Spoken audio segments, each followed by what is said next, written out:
Checking, check, check, checking 1 2, check, check.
Good morning to you from American Freedom Energy and Grandma's General Store in Liberty Center. It's week 8 of Rise and Rewind presented by the Swanton Welding Company along with Tory, Strock.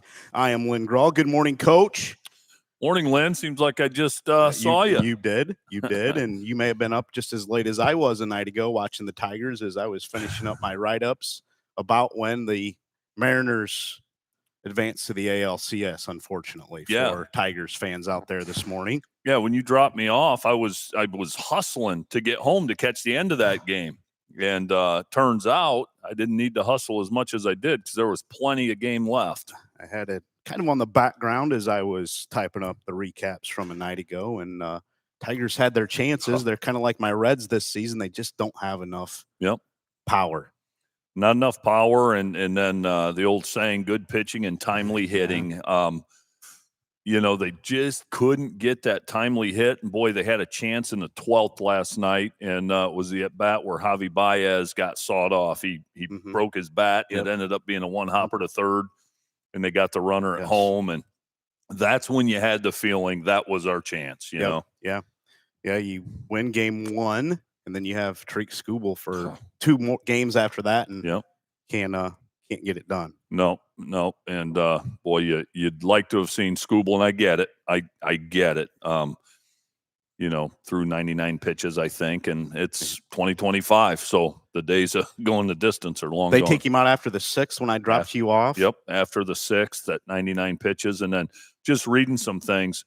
His career high number of pitches he's thrown in a game, full disclosure, isn't much more than that. No, so that's most guys. I know these days. What do you think of that? Do you like the pitch count that we put pitchers on these days? In my mind, I don't know, I'm no expert, but I feel like we see more injuries these days than what we did 70s, 80s, and going back into the 20s and even the 1800s when guys threw all the time. And I think about that quite a bit, Lynn, in the modern day, and I think here's a huge part of it. These pitchers have so many miles on their arms by the time they get to that level. Back in the 60s, 70s, 80s, you go back as far as you want, kids weren't playing 130 travel ball games from the age of 8. Good point. To the age of 15. Right. And so, I used to think about that with, like, my daughter played a lot of travel ball. By the time she got to college, her body had a lot of miles on it, Right. And you have only so many plays in your body. You do, and you've got so many throws in that right or left arm, and that's why you've seen Tommy John just explode. Right. Tommy John surgery is funny now because the elite pitchers, it's not, the question isn't if they're ever going to have Tommy John. A lot of times the mentality is, I want to hurry up and need this so I can get it done and move on. You're going to have it at some point. You are. It's like, getting a knee or joint replaced. But the mileage on the arms, they just can't do it. Nolan Ryan, he wasn't playing travel ball from ages 8 to 16. So he had played 1,200 less games when he got to that level. Yeah. So his arm, I think you're onto something. But will anybody even, that guy doesn't know what he's talking about. You'll fall behind if you don't play travel ball. Yeah, great point. New addition to our studio, thanks to our graphic designer, Julianne Schaefer. She's also an artist as she painted our logo on this pumpkin that she got and dropped that off last week. What would be fun? As long as neither one of us cheated, it would be fun. It would be funny to our listeners and viewers. If you and I had a contest, we each had a blank pumpkin. Jules provided us the paint, right? And you and I had a contest to see who could paint the best logo. I can tell you right now, unless you're the worst artist in the world, you would beat me. I'm terrible. I am too. I would have no chance of even coming close to replicating that. No, I'm lucky. Mrs. Westoven, Deb Kern was my art teacher. She was graceful because I was terrible. I mean, you just have to color chalk on a piece of paper and I'd screw that up. Terrible. Yeah, my wife is a pretty good artist and my father-in-law is incredible. He could be an award-winning. He'd be nationally renowned or world-renowned artist if he would put his paintings out there. I mean, the guy is phenomenal. Would they be better? Well, We have a few in our house that he's painted for us, but boy, I'd love to see them. I was going to ask if they'd be better than a certain someone, but I don't even want to bring politics into it at all. They probably would be. Yeah. They probably would. You know where I was going with that. All the other great artists. I'm not expert on that, so don't. I admire artistic ability and musical ability as much as I do athletic ability. Yeah. Because I couldn't even begin to think of doing those other two. Right. Big festivities here last night. Millie's Wings from Ottoville was here for the tailgate party, and I had a picture sent to me from one of the regulars here. And, geez, it looked like a zoo here last night for Millie's Wings. And I did get some wings. My wife stopped in here and she brought me some home. I'm gonna have those when I get done with the show over the big noon kickoff. Did you get 24? I don't know how many she got. They're in the fridge. I didn't look yet. Wonder if they sold out. I about guarantee it. They always do. Did you get plain? And there's just sauce on add them. your own? There's sauce. I told her to get sauce. I didn't know what sauces they had last night, so I just said, just surprise me. How will you, these things, Lynn, some people don't. And they're the grilled wings. They're the grilled ones. So how will you reheat those? I don't think I will question. reheat them. No? No, I don't like reheating them. I think it ruins something. Texture or something? Yeah, I don't like them reheated, especially microwave. Maybe put them in the oven for a few minutes, but I was going to say oven, or could you maybe put them in the top rack of your grill? Probably could. The warming rack Probably and turn could. it on low? Yeah, probably. Is it worth it, though? No, I don't want to ruin it. I don't want to Yeah. I Good agree. morning to all of our listeners out there. Patriot Publisher tuning in as he always does every Saturday morning. Jay Brown, he was at Ayersville last night to watch the River Bowl between the Pilots and Rams, which the Rams took care of. Yeah, they're closing the gap on that series rivalry number, right? One away. Wouldn't have thought that back in the 80s or 90s. The way Ayersville was rolling it in that series. Got some other business to take care of before we get into recap. Some of the highlights from a night ago. Marion Local eked out another one. Did the Flyers in double overtime against Anna. North Baltimore wrapped up the NWCC title outright from a night ago. Liberty Benton was impressive over Lipsick.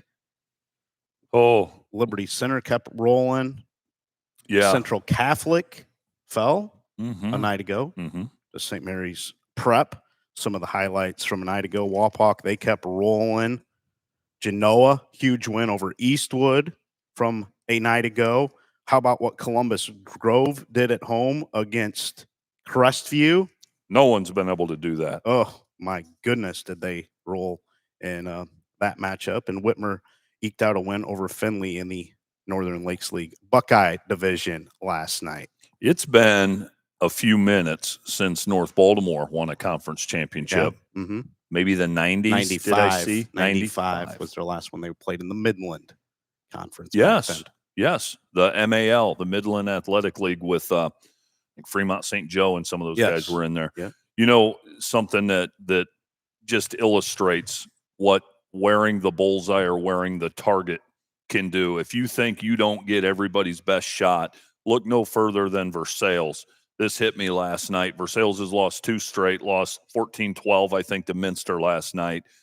2 weeks removed from. Have they lost 2 or 3 straight? I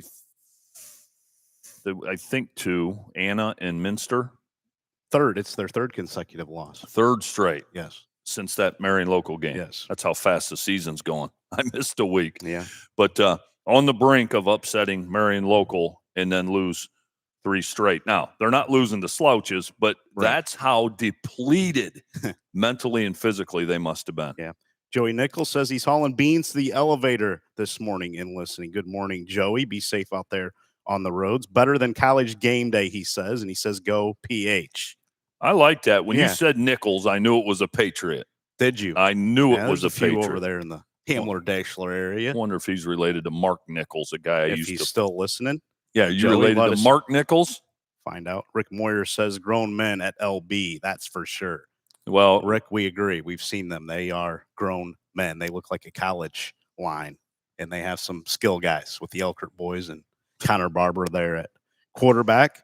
Patriot Publisher says, yeah, speaking of Grove, I forgot. How many yards did you fellas think Leith would get? I think I said 193. Yeah, I don't think we have a replay of the podcast, so I don't remember. But I don't remember what you said. Well, you said 193. I said and then I kicked it back to 170, I think. But if no one has held him down, that is an unbelievable effort by the Bulldogs. Yeah. Carl Yaney also hauling beans this morning. Go Tigers, says Gonna say Carl. Liberty Center right there. Yeah. Speaking of Columbus Grove, Coach, we had we're going to continue on this because this is a special subject to me. We had the chance to have some of their military folks on our football show on Monday night here, and some guys that are headed to the military. Landon Houston, who wants to be an Army Ranger, was here as well, and we were honored to have them. And then Thursday night, we went down to Columbus Grove and got to partake in the festivities. They had a military night. And all the players, if you listen to our football show, all the players play for a family member, friend, whoever it may be, that they put on the back of their jersey for this military week. And a lot of folks do military weeks, but they don't do it to the level of what Coach Andy Schaefer does. And Coach Schaefer has a million other things going on in his life. If you know, you know. He has adopted a couple boys from Haiti that are in his family now, and it's been a 24/7 chore for the Schaefer family, and they have done a great job. Andy and his wife Amy and their kids with this ordeal, and they have done a great job. Just great Christian folks that are doing this. So for Coach Schaefer to take the time this week to do this for the military folks in Columbus Grove says a lot, because he could just say, I got more important things to do. But military is important for him. It's important to us. And we're very patriotic, Coach. We appreciate the military ourselves, but you got a brand new look and appreciation for the military. We got to listen to Justin LeHue on our football show. And then Thursday night, he talked to the team. And my goodness, it's life-changing.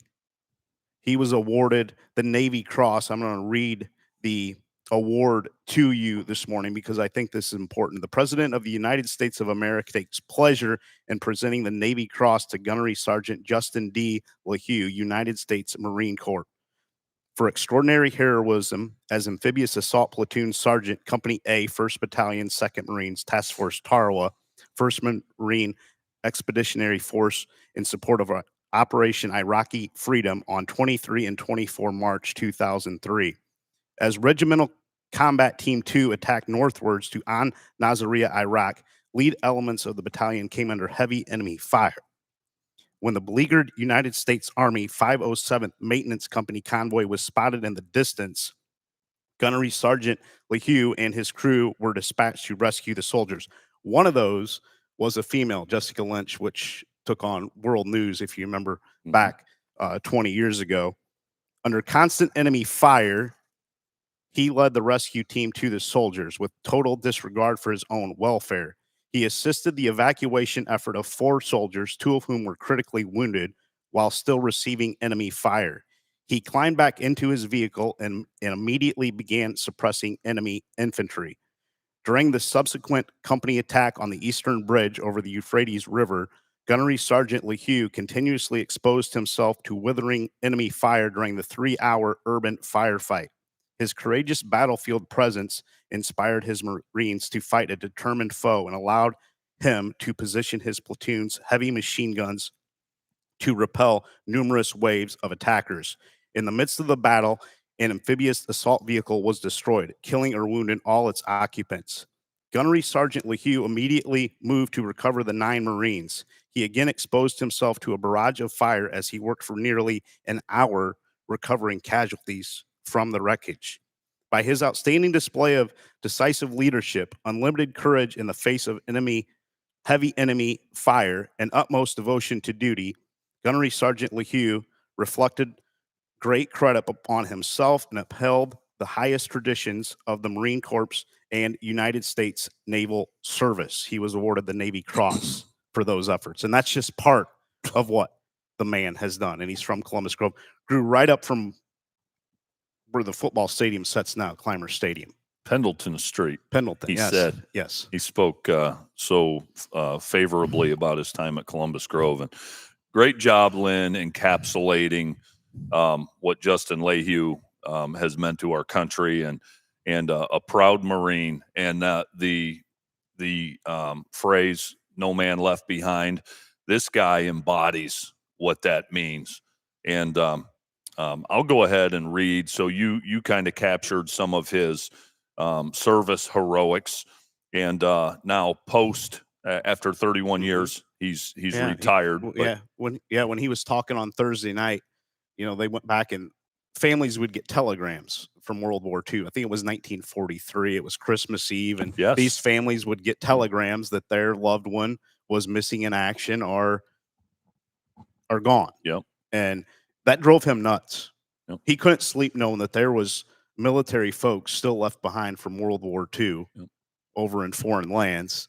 And he started an organization, a nonprofit, and you can tell us a little more about that, Coach. Sergeant Major Justin Lehue currently serves as the Chief Executive Officer for the world's most successful private MIA search and recovery organization, History Flight, responsible for locating and returning more than 400 missing in action American service members, with 175 of those being positively identified thus far and returned to their families, in addition to more than 165 sets of foreign missing in action remains turned over to multiple countries for DNA and material evidence analysis.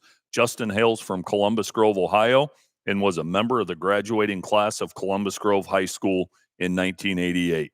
Prior to serving as the CEO of History Flight, Justin served a 31-year career in the United States Marine Corps, retiring at the rank of Sergeant Major in 2018 after serving as the enlisted head of the United States Marine Corps Training and Education Command. And one of the things that's really cool, and I don't think coaches should, you can never compare football to war.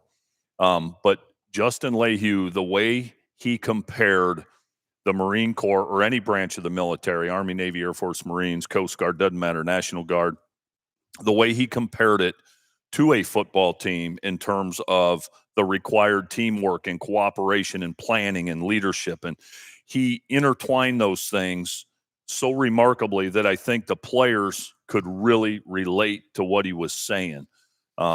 And so many of the same principles apply. And some of the things he shared, I'm so grateful that Coach Schaefer asked us to attend. Mm-hmm.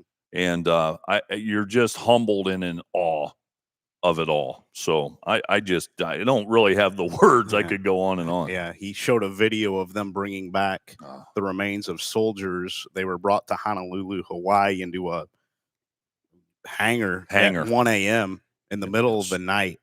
And were there 19? I may be wrong on the number, but there were quite a few. Yeah, they brought the first wave. Yeah, there was 3 or 4 different waves. Yes. But he showed us that video. Yep. With the most beautiful music playing. Yeah, if you remember Band of Brothers, and then there was the Pacific for that war. Then the music was from the Pacific soundtrack from that. Yeah, just unbelievable. And they had, he said, maybe one rehearsal, and it was a well-oiled machine. Yep, it sure was. Think of the most elaborate ceremony you'd ever seen. And these guys were in step and just. Yeah. And every person in that Columbus Grove locker room, coaches and players,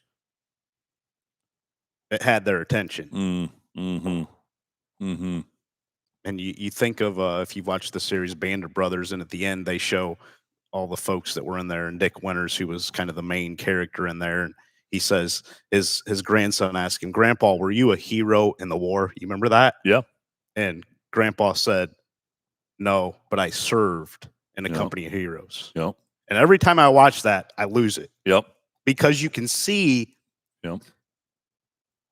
all the emotions that went into folks like that and what they had to go through. Yep. And Justin went through kind of those same things with his courage and valor from Columbus Grove. What stands out to me probably more than anything is the humility and selflessness these guys possess. We see guys scoring touchdowns and acting like they just saved the world, and acting silly.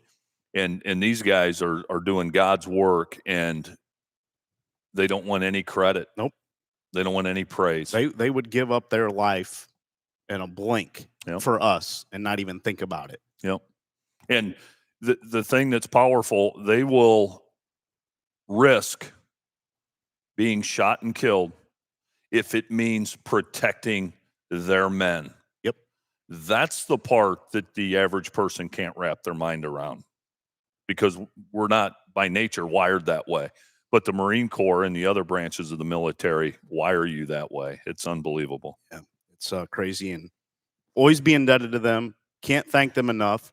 All the little things that you get to partake in every day, getting up, having a cup of coffee, whatever it may be, thank a soldier. Darn right. They're not going to ask for it. Nope. Never will they ask for it, but they'll certainly. Yes, folks need to reflect a little appreciate bit. it. All the little things that we get to partake in Yep. every day is Yep. because of folks like Justin LeHue. And we take it for granted every day, Americans. Take it for granted. Right. But We're spoiled. as they say, we are spoiled. Freedom is not free. Yeah. And What do you think they're fretting about, those soldiers? And the stupid things that we worry about on a daily basis? Yep. They're overseas, haven't seen family for 6 months or more, and don't know if they ever will again. Yep. And unbelievable. They're the heroes. When you ask me, hey, who's your hero? It ain't gonna be a sports figure. We got to shake Justin LeHue's hand when we were leaving, and I've never shaken the hand of somebody like that before. No. And he gave us a couple of coins. Mm-hmm. And he gave you and I a special one each. I know you got the same one I did that he didn't give to everyone. And I will, that to me is like a $1 million gold bar. Yeah. I wouldn't have traded that experience this week. No. If you would have gave me $1 million or said you could experience what Columbus Grove is doing this week, I would have taken the $1 million. No, because this will impact your life more than the $1 million will. Life-changing. It was. Life-changing. So, and thank you to Coach Schaefer. Like I said, he could do a ton of other things this week, but he took the time to honor the military folks. Special stuff, Coach Schaefer. And I urge other schools, maybe not just football, do a military week. Do it during the season. Oh. I think it's important. Yeah, it doesn't have to be just football. No, doesn't have, and I know some other schools do some things. I know Napoleon does some baseball, just not to the extent. No, not even close to what that Schaefer does during this week. No, because the mindset is we've got a million other things going on. We're busy, and so are they. Yeah, they bring in the National Guard and do a workout on Tuesday. And then they, what is it called? They do the Murph. Murph. Yeah, which is pretty rigorous. You want to put your kids through that going into a big game? Not many coaches would. Coach Schaefer said there are bigger things than football. And it's unbelievable. And then what is very remarkable is how those kids perform. They're undefeated on Military Appreciation Night. Oh, and you saw what they did a night ago. And what's crazy about that, there's some of our listeners from the local area maybe that don't pay attention to anything further away. The Convoy Crestview has this running back that's virtually unstoppable. I think he's like 3rd or 4th in the nation, and rushing is max prep stats. Go down, everybody inputs their stats, but he's top 5 in the nation. Yep. And we'll get to it. We'll save that. What they did to him last night. Yeah. Coach. Let's take a break, come back, and get to our recaps from a night ago. The Swanton Welding Company proudly supports our local student athletes and coaches. We're committed to being your local steel fabrication company in Northwest Ohio and building projects across the country. For job opportunities at the Swanton Welding Company, visit www.swantonweld.com or visit them at 407 Zider Way in Swanton. American Freedom Energy and Grandma's General Store off Route 24 on State Route 109, just south of Liberty Center, now has 88 unleaded fuel and is your one-stop shop for fuel, food, drinks, and much, much more, including locally raised meats and home-baked goods. American Freedom Energy and Grandma's General Store is proud to support Black Swamp Football and is the host of the Black Swamp Football podcast, football show, and Saturday mornings Rise and Rewind. Stop in and see Glenn and Greg today and make American Freedom Energy and Grandma's General Store a part of your everyday routine. Welcome back to Rise and Rewind, presented by the Swanton Welding Company. And if you're not busy tonight, or if you do have something going on, I would urge you to take the time. Justin Lee Hugh is going to be speaking at VFW Post 9142 tonight at 5:30. An evening of history, mystery, and discovery with Sergeant Lehue. This is I believe it's at the Ottawa VFW. Is that correct? I know it's in Ottawa, Ohio, Lynn. Sometimes there's VFW, Legions, and Vets. Let me see if I can look up VFW Post 9142. Is that Ottawa? I thought that's what the Columbus Grove folks said. He's going to explore incredible stories of history and mystery, forensic science and missing persons cases, expeditions, and historic discoveries. Take a behind-the-scenes journey across the globe as Justin shares what it takes to locate and return Americans fallen and missing in action and bringing them home. Saturday, October 11th, 5:30, pizza will be provided. What was the post? 9142. Ottawa, Ohio. Ottawa, Ohio, yes. Yes. So head on over to the Ottawa VFW tonight at 5:30, and you can hear Justin Lehue speak. And you won't be disappointed. No. Forget a football game if you're trying to watch a football game at 5:30 or later on. I don't know how long it's going to go because he's an incredible speaker. Oh. I would urge you to go. Make a donation to the VFW Post in Ottawa.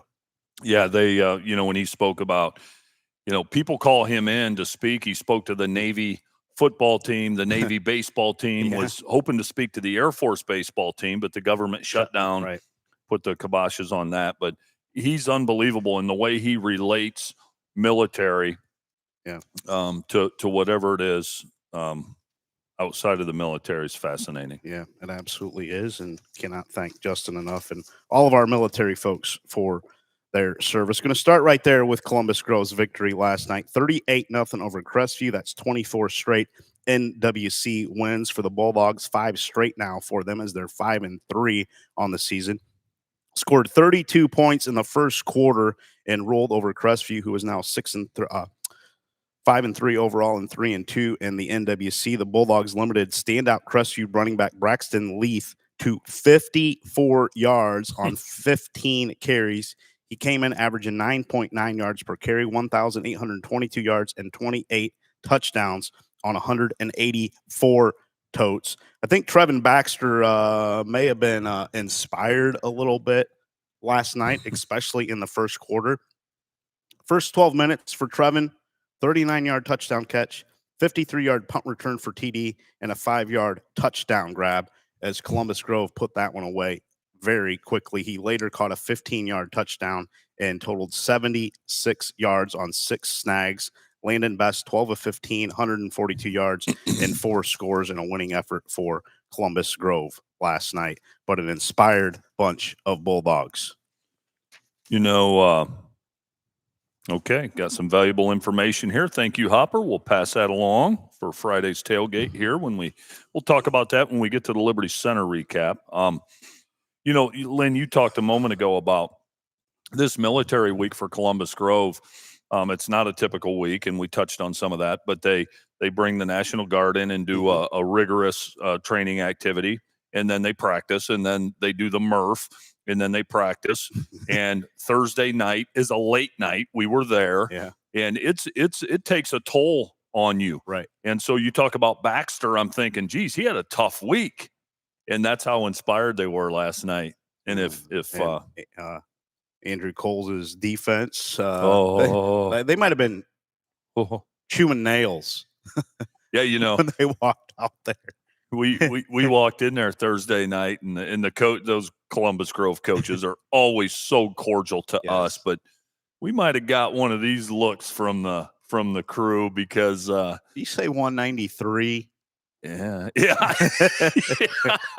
Well, my favorite part is I said to you, can Columbus Grove hold Braxton Leith to under 100 yards or 150 yards? And you go, you didn't just say no, you said no, because no one has come close. And so Grove took that personal. Yeah, they did.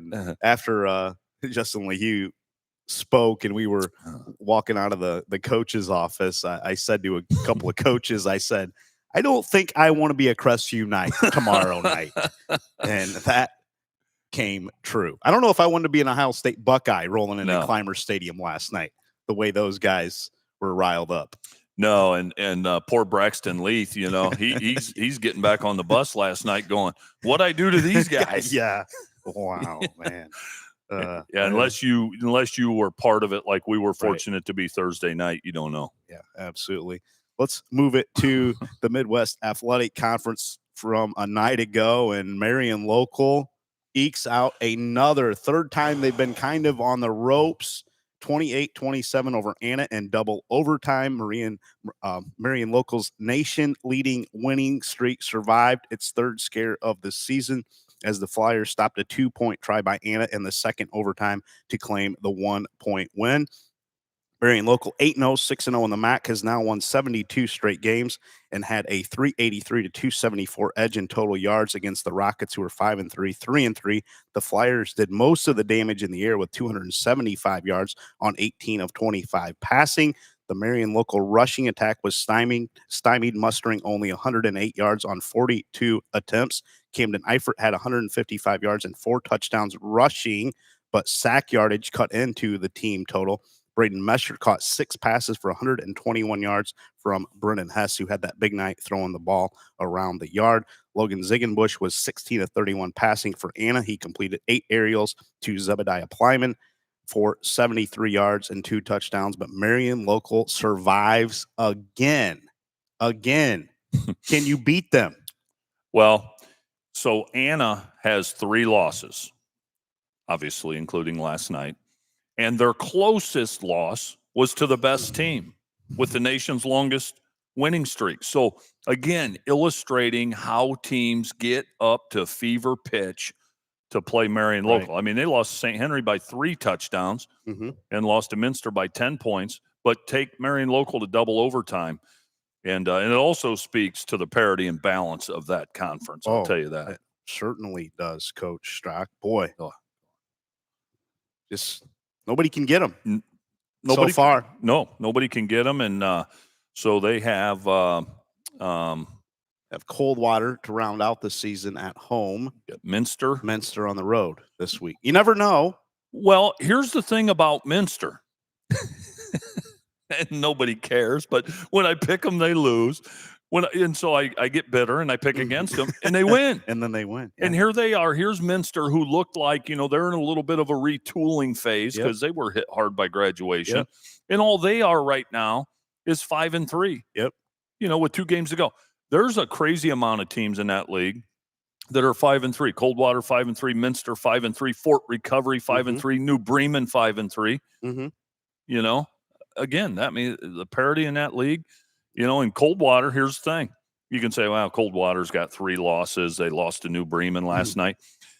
Marion Local will get their best shot week 10. Yeah, they most certainly will. Fort Recovery, they picked up another win, 41-27, maybe a little closer than we thought last night, but the Panthers played well in that one. Parkway pushed the Indians before the hosts iced the game on a Reese Wendell touchdown with 3:05 left. They completed a 5-play, 96-yard march to the end zone. That's how you close out a game right there with a 96-yard march, as Parkway was feeling pretty good having the Indians backed up, but Fort Recovery marched down the field.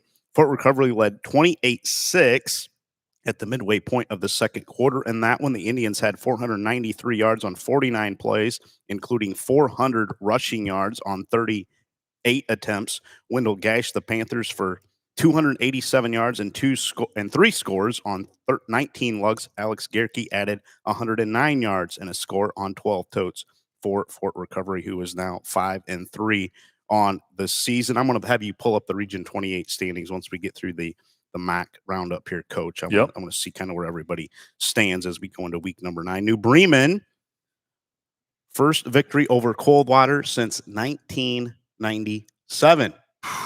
You were still an assistant coach back then at Patrick Henry. My first year as an assistant coach, the year I graduated college. That's how long it's been since New Bremen has knocked off Coldwater, 16-7. The Cavaliers turned the ball over 4 times, outgained New Bremen 232-231, and Aiden Eastham 34-yard field goal with 3:12 left in the game iced it for New Bremen. He also made a 16-yard field goal and a 37-yard field goal, did Aiden Eastham last night. Gavin Quillhorse caught a 22-yard touchdown from Gavin Dickey, 6:28 into the first quarter for the lone New Bremen touchdown. Derek Dews ripped off a 65-yard touchdown jaunt in the third quarter for Coldwater's lone points. Jacob Kelly had a huge workload with 33 lugs, totaling 111 yards to pace New Bremen in that one. But their first win over the Cavs since 1997. Congratulations to Coach Schmidt and the crew at New Bremen. Big win for them. Yeah, huge win. And the line here, Lynn, that you read that just jumps off the screen to me, turned the ball over 4 times. In that league, with maybe a rare exception, it is hard to win with 4 turnovers. And so give New Bremen credit for forcing them.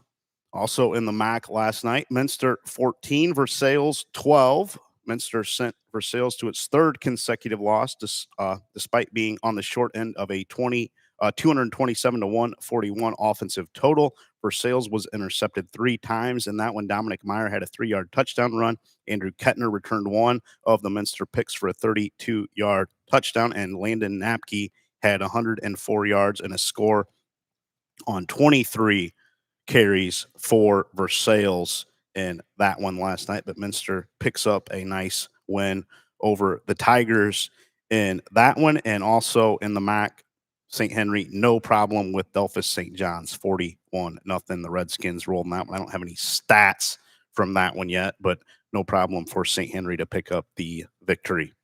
Yeah, Minster, Lynn, the previous game you mentioned, I'll tell you, you know they're well coached. They find a way to win. Right. It may be different from week to week. They find a way to win. One constant for them that we see each week is Dominic Meyer, who's turned in a nice season rushing the football for Minster. You mentioned his name about every Saturday morning this season. Yeah, for sure.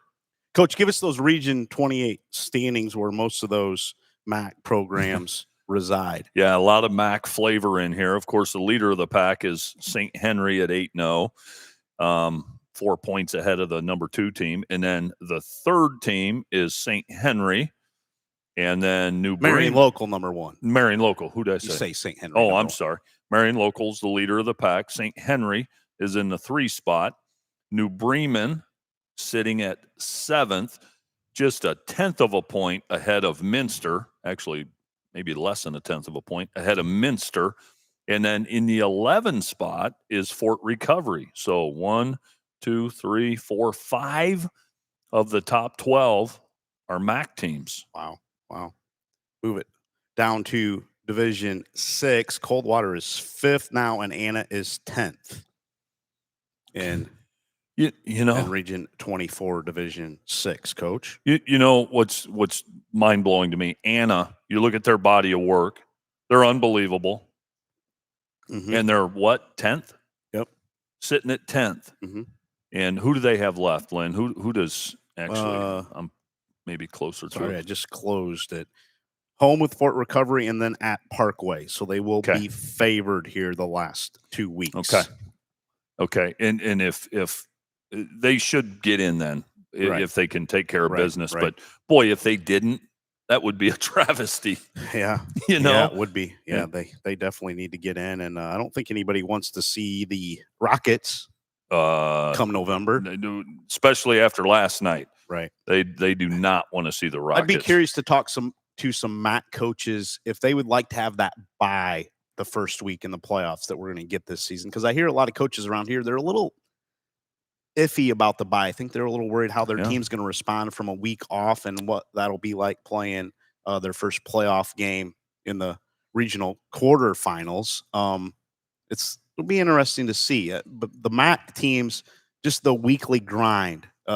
You're thinking about a Liberty Center team up here or a Liberty Benton team that they running clock every week. Yep. They don't really need the rest because right. their guys have not been playing that much. But those MAC schools, it's a 4-quarter game every Friday night for them. Yep. Do they need a week off to prepare? And it'll be curious to see if that really rejuvenates some of those MAC programs, or you think of a WBL program that goes through the grind of teams like that.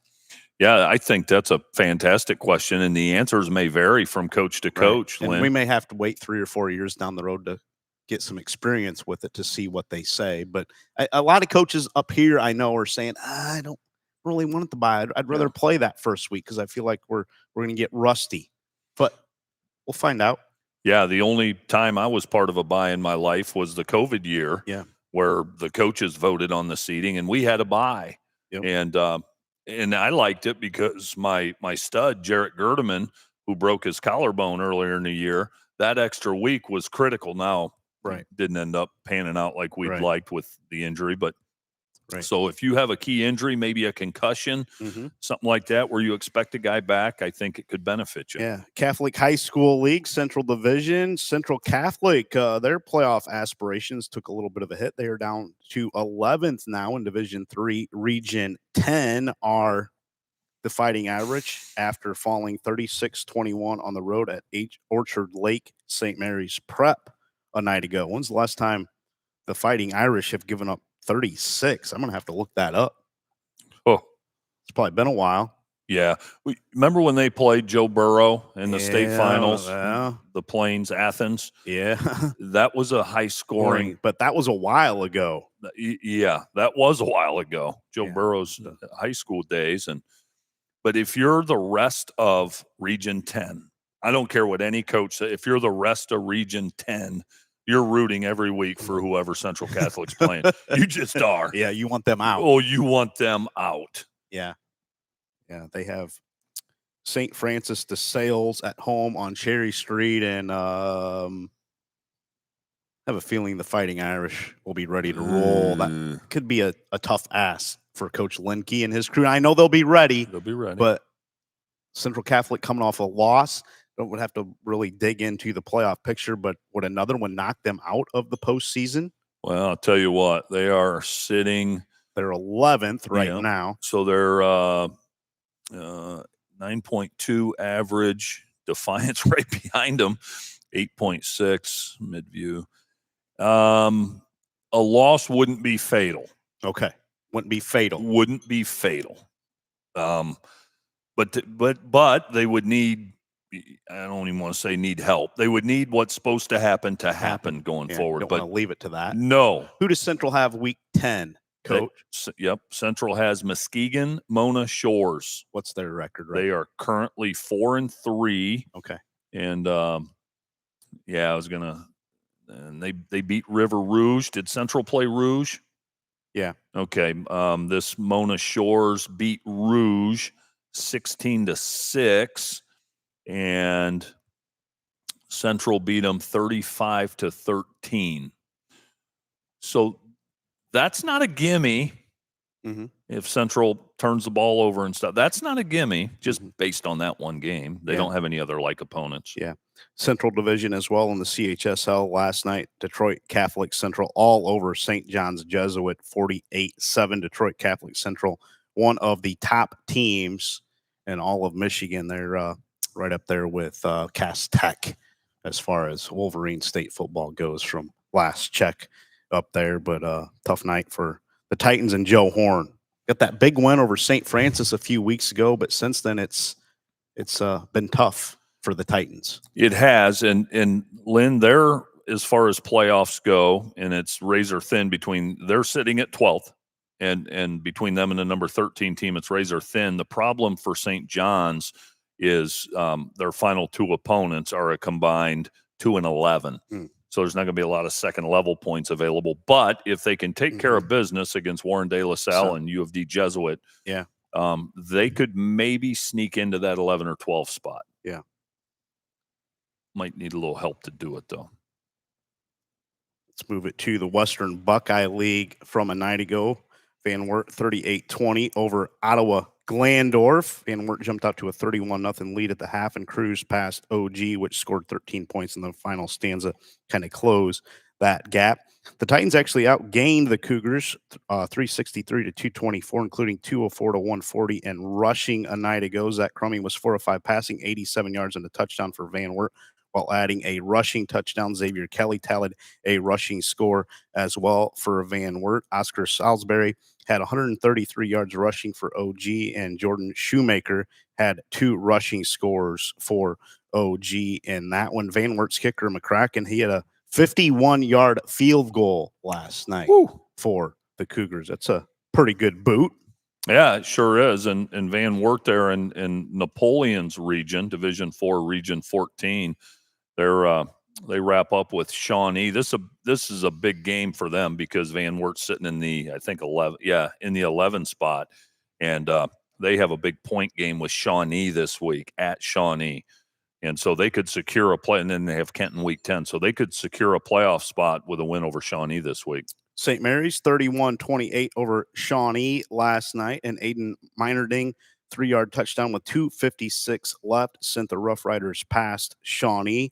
St. Mary's gained 335 yards rushing on 58 attempts. Caleb Schmidt led the charge again, 134 yards, and also hit pay dirt twice. Luke Rammel added 107 yards rushing and a score. Shawnee had 144 yards passing, 189 rushing on 27 attempts.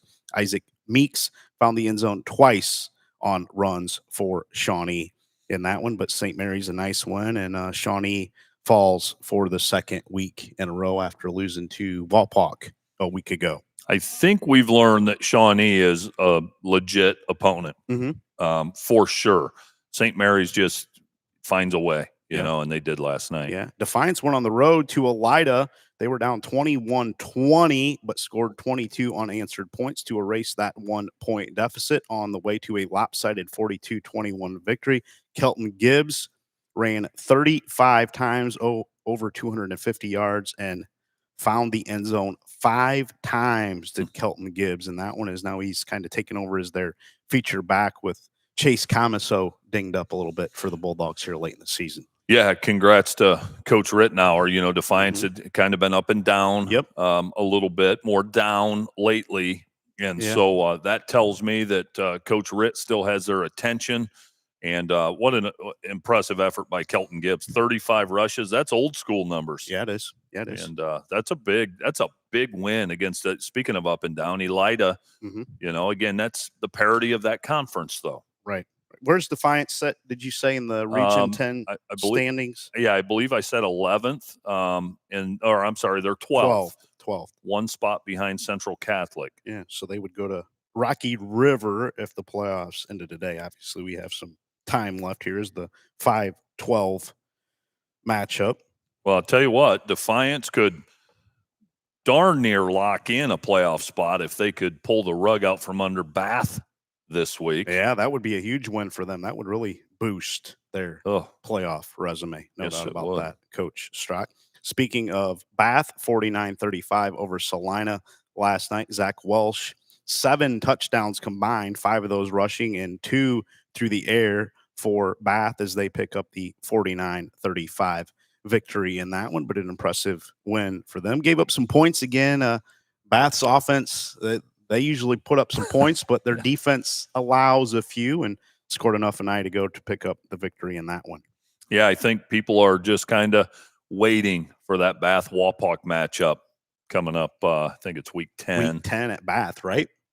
At Bath, yes. Yeah, week 10. That'll be a big one there. Who does Bath have this week coming up, Coach, Bath. if you still have it pulled up there? Defiance. They have Defiance, you said. Okay. Yep. Okay. At Fred J. Brown Stadium. Okay. Yeah, it's a chance for Defiance. Gonna have to play some defense. Yeah, gonna have to play some defense. And they're young, Lynn, in a couple of key spots on defense. When I say young, I mean young.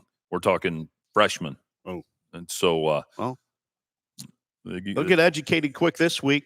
Zach Welsh and crew. Yeah, they will. And those guys in the trenches for Bath, they are men. Yeah. They're big up front. Kenton scored first against Walpock last night, but the Redskins scored the final 37, 24th straight Western Buckeye League win for Walpock. They were 24 of 25 passing. I don't know if those were all Caleb Moyer passes. I didn't have the individual stats, but they were 24 of 25 passing a night ago was Walpock. Wouldn't surprise me one bit if that was all Caleb Moyer chucking it around. I want to know why there was one incompletion is what I want to know. Jeez, Pete's, is he efficient? Man, yeah, if those were all hit. Maybe he didn't throw that one. I don't know. He might not have. He may have. Yeah, good halfback pass or something. Could have been. Toledo Area Athletic Conference. Summerfield went to the village of Ottawa Hills last night, picked up the 28-27 victory.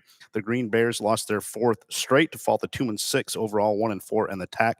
Ottawa Hills had 243 yards rushing, 159 passing.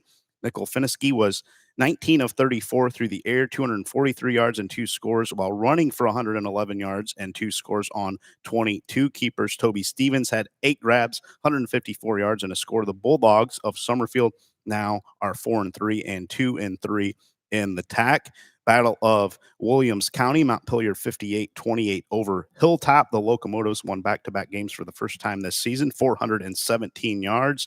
Hayden Sharps accounted for 256 passing yards, 5 touchdowns to pace the Locos. Wes Hartsock made 7 grabs for 97 yards and 2 scores. Carter Meek chipped in 2 rushing scores, and Griff Cooley had 1 for Montpelier.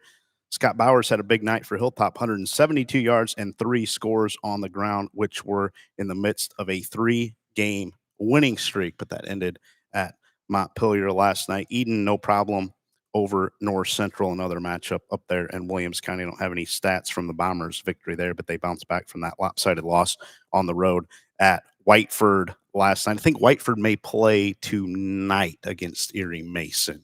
Okay. Out of our coverage area, but yeah. Bobcats, have to feel like they're going to continue to roll. So Coach Robinson and the Locos, Lynn, if they can win out, they should win this week, and to win out would mean they'd have to knock off Eden week 10.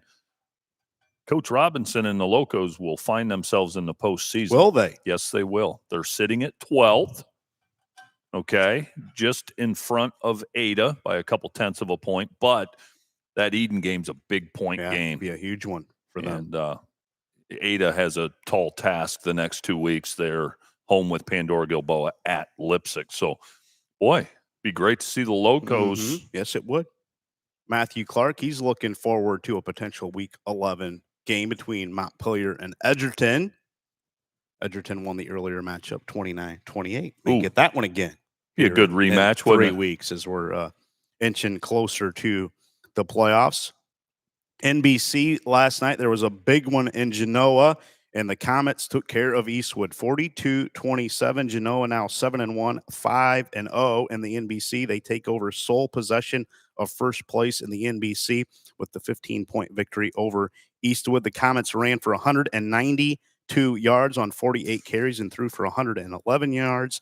Alex Materney carried 24 times, 110 yards and 1 score, while quarterback Miles Mollenauer had 2 rushing scores and Logan Routson 1. Mollenauer was 11 of 15 passing in that one for 111 yards. Braden Brown had 108 yards rushing for Eastwood, and Drew Ludhart was 22 of 34, but just 183 yards and 3 touchdowns passing. Great job by Genoa. Ran the ball and played pretty good defense against that explosive Eastwood passing attack. I can do nothing but tip my cap to Genoa. Quality team year in and year out, but were they going to be able to take that next step and contend for a conference championship? And so congratulations to Coach Fisher and company. Is it time, Lynn? We've talked about Liberty Center, Liberty Benton in Division 5 Region 18. Is it time to say, hey, Genoa can be a player in this region? I mean, they didn't just beat Eastwood. Yeah. They got after him a little bit. So is Genoa a team that maybe has flown under the radar, just in the shadows of Liberty Center and Liberty Benton? Yeah, I don't know that they've flown on the radar. We considered them for the NBC good. championship, Yeah. and I think you maybe picked them I did. to win the NBC in the preseason. I think I picked Eastwood at that time all the way back in August, but they're number 2 right now behind Liberty Center. Close, yeah. Tight race there in the Region 18 standings. They lost Luke Clement a couple weeks ago, their standout running back. I'd like for them to have him in there. I think the question is, can they handle Liberty Center's physicality? Can they hold up against Liberty Benton's physicality? Yeah.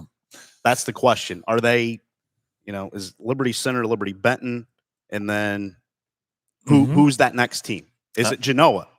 I know. And we got a little sample size there because Liberty Center did square off against Eastwood. Yeah, I don't see anybody else in that Region 18. I think it's a 2-team race, if I'm being honest. Okay. I think it's Liberty Center and Liberty Benton. Okay. Yeah, I can't argue that. One single How close bet. is Genoa to those two? I don't know. Yeah, I don't know either.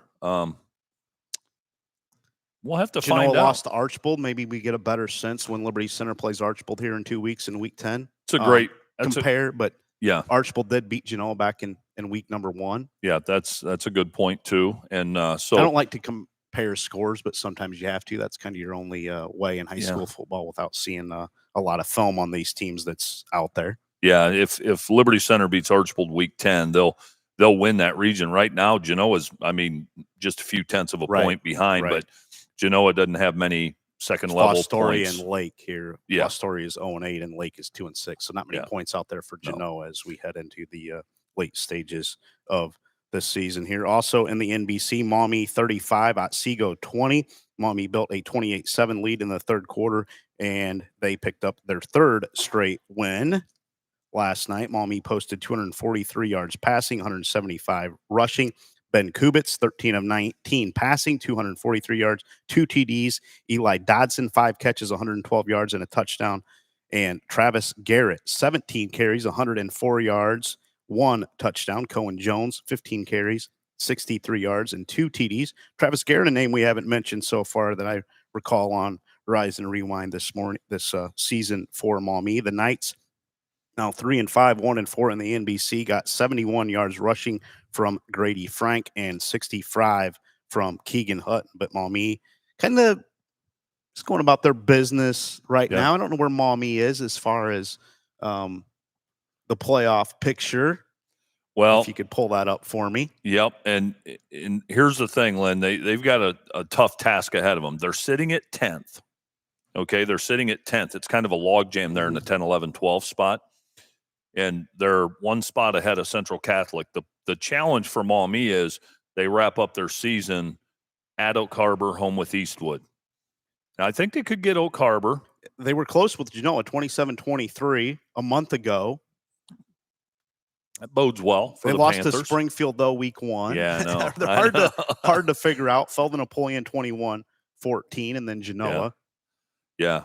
I think Maumee's a quality football team. I think that's safe to say. But these next 2 weeks are going to go a long way in determining their postseason fate. Yeah.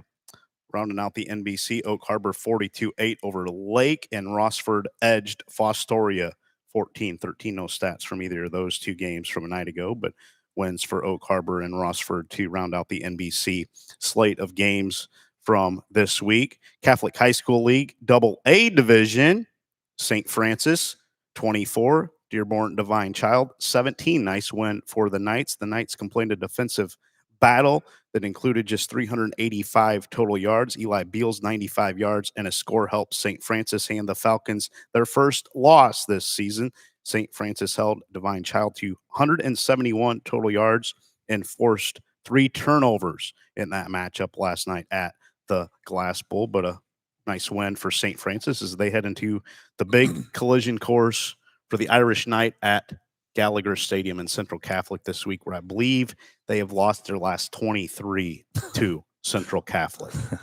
Yeah, that's a big mountain to climb, Lynn. That's a big mountain to climb. They're going to need to start fast and build some confidence. And, those rivalry games, Central Catholic, wants to keep command of that Toledo area. And Mhm. boy, they got up for that St. John's game and kind of rolled in Yeah. that one. Yeah. Is this going to be a similar? Yeah, that the St. Francis Central Catholic game a year ago was close, if I recall, into the fourth Sure quarter. was. Sure was. It was they really duked it out in that one. It was pretty much a street fight between those two teams, but both will be ready.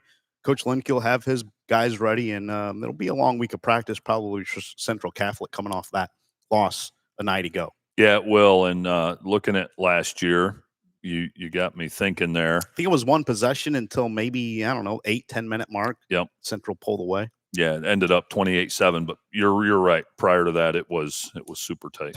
Yeah. Green Meadows Conference from a night ago. River Bowl, Tenora 27, Ayersville 14. Our good friend Keith Brown from Tenora Rams Live said there were 29 accepted penalties. The Ohio record is 32. He said no flow to the game at all. By the time we packed up and headed out, it was 10:30. Oh my! The Tenora goodness. Rams Live crew didn't get out of there until 10:30 last night. 29 penalties accepted. How many were declined? That had to be a flag fest. Obviously was. Yeah, I'm not going to comment on that. I get myself worked up when I, doggone it. Flow. Keith summed it up well. Yeah. Flow to the game. And right. and I want to know how many of those penalties were at the point of attack or, kind of where and when they were called. Right. Gee, many Christmas. Yeah. Yeah. No doubt about that. Tenora closed within one of Ayersville in the all-time series in the River Bowl, which the Pilots now lead 25-24-1 after outscoring the Pilots 14-0 in the second half. The Rams have won 17 of 19 against the Pilots, who fall to 1-7, 1-4 in the GMC, and outscored their rivals 564-92 during that 19-game stretch. Has Tenora. Ayersville led the series 19-4-1 up until 2000 and won every game from 1979 to 1990. The Pilots had 330 yards to 278 for the Rams. Owen Farrell was 16-27 passing, 198 yards and 2 scores. Dylan Shively hauled in 8 passes for 117 yards and a score. Doug Hattemer carried 14 times, 47 yards and 2 scores for the Rams in the win. Eli Berner had 83 yards and a rushing score for Ayersville, while Dane Ewers caught 6 passes for 152 yards, but in a losing effort as Tenora beats Ayersville again, and Ayersville has not beaten Tenora at home since 2005, and they're going to have to wait until 2027 to get another shot at the Rams at Craig McCord Field. Boy, dominance on the north side of the river right now for Tenora. Yeah, I never thought I'd see it. The numbers going back illustrate it. Unbeaten from 79 to 90, 19-4 series lead. So congratulations to the Rams. It's hard to win rivalry games. I don't care what the records are going into it. Those things are usually pretty even, Steven. And Ayersville's record's a little deceiving. They're a little better than they are. Than 1-7 this season, and they had Paulding. They had a chance against the Panthers a few weeks ago. Speaking of Paulding, they have 8 wins in a season for the first time since 1991 and going for a 10-0 season, which would be the first time since 1988 when Coach Jim Menzie was a young buck running around Paulding High School. Paulding scored 22 points in each of the first 2 quarters and romped over Hicksville last night 50-0. The Panthers posted 354 yards, limited the Aces to 198. Colt Hunt threw for 125 yards and 3 scores, while adding 85 yards and 2 scores on half a dozen keepers. Avery Cooper, big night for him defensively, 13 tackles, and Nick Balkman had 11. Miguel Martinez added 10 stops for the Panthers as they head into week 9 at 8-0.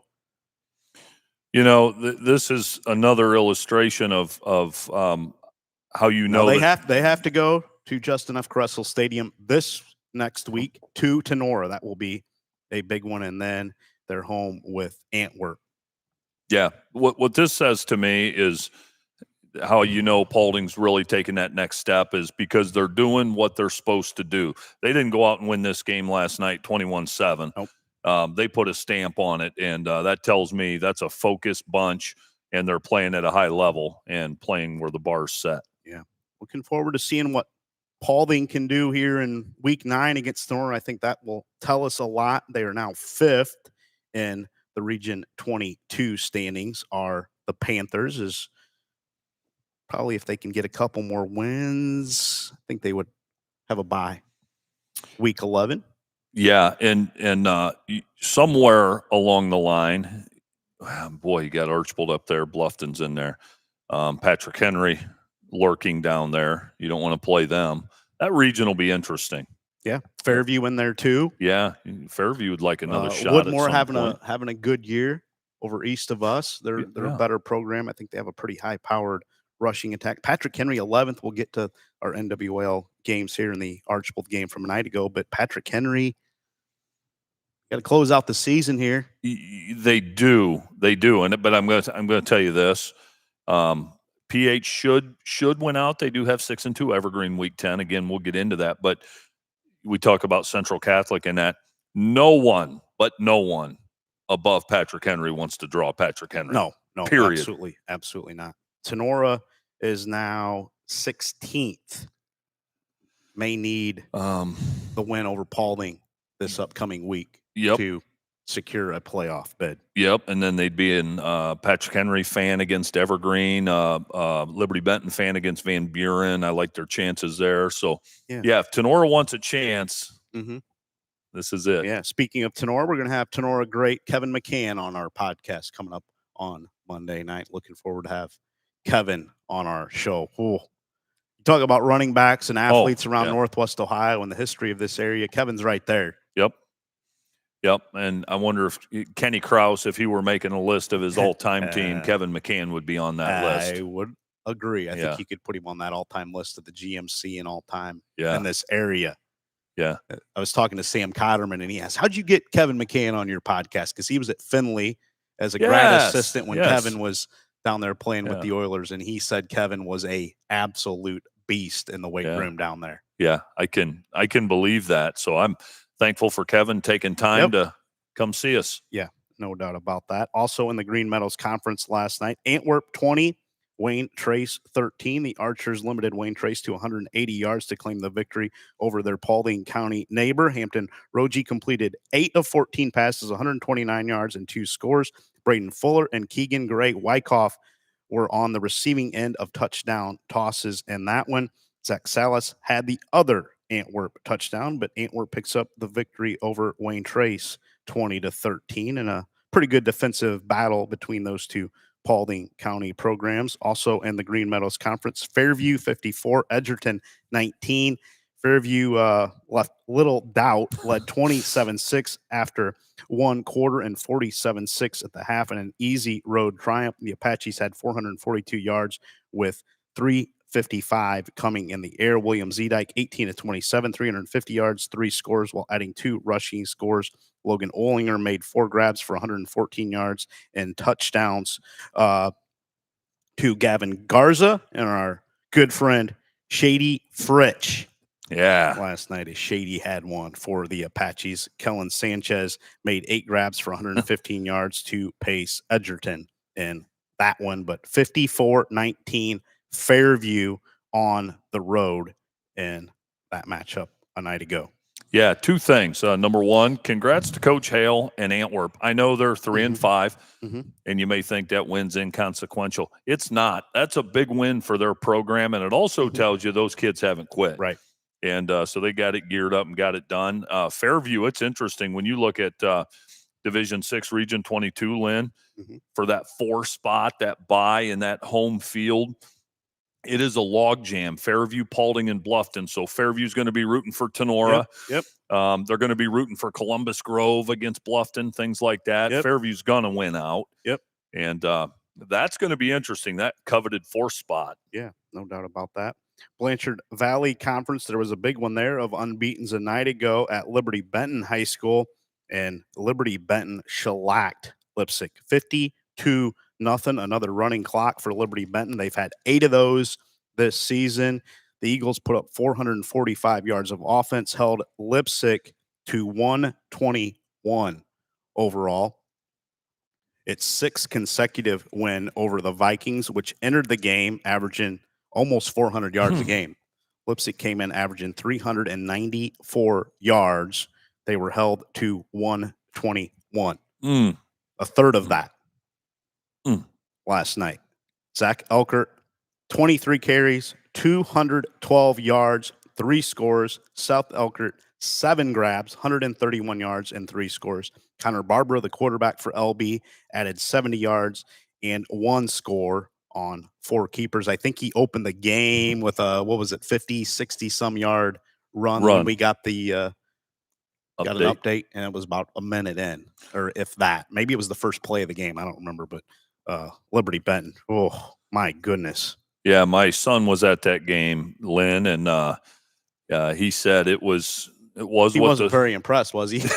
he just can't get over the physicality and how athletic Liberty Benton is in the trenches. And quite frankly, Lynn, this score isn't an indictment of Leipzig. They're a good football team. Division 7 team, yeah. Darn right they are. This just speaks to Liberty Benton's dominance. Oh, yeah. Oh. Yeah, can't wait for, hopefully we get it. Hopefully it's the regional final. Liberty Benton and Liberty Center. It'll be quite a crowd if we get it. I'm really looking forward here about 6 weeks, but I want to see that matchup. I do too. I've got a million questions. It'll be fun if that happens to break that down and give some thoughts, because I've got a million in my head right now. If this, it could be a regional semifinal right here at Rex Lindgren Stadium, depending on how the seeding goes. Yeah, we'll see how it shakes out here the last couple weeks of the regular season. But top 4 get buys this season. Yeah, where would that go if it's a regional final in your mind? Neutral site. I would say better have a pretty big facility. Yeah, so and you get all these goofballs that get on there and say, well, it's got to be equal distance. That's a rule. No, it's not. So Donnell Stadium, I know it's going to be close to Liberty Benton, and there'll be some Liberty Center folks complain if that's the case. But we're really foreshadowing here, folks. Yeah, forgive us, but we like to do this sometimes. It's fun. Donnell would be towards the top of the heap. I think Fred J. Brown Stadium at Defiance would be an option, even though it's a little closer to Liberty. I think Buckenmeyer Stadium at Napoleon would be a possibility. I think one of those 3, and now I know a lot of people will say Perrysburg. Some people may say Lake Community Stadium, but I think Donnell has to be considered, because that's going to be not just the 2 communities. That's going to be 1980s-ish type Northwest Ohio crowd. Yeah. There's going to be people not going to their own game. There may be some folks from the other parts of the state that would come to that matchup. Yes, I would agree. And it's got to, if it materializes, it's got a Liberty Center Oak Harbor feel to it. Yeah. I would say even bigger than that. Would you? I would. Would you? Just the aspirations that Liberty Benton has this season, I think. Yeah, I mean, they've got a generational group of seniors at Liberty Benton. Yeah. And they got to stay healthy. Liberty Benton, depth-wise, they're a lot thinner than Liberty Center is, and there's a long way until we would potentially get to that matchup. And I don't see anybody else knocking those 2 off in Region 18, personally. Yeah. Well, I honestly don't know how you could.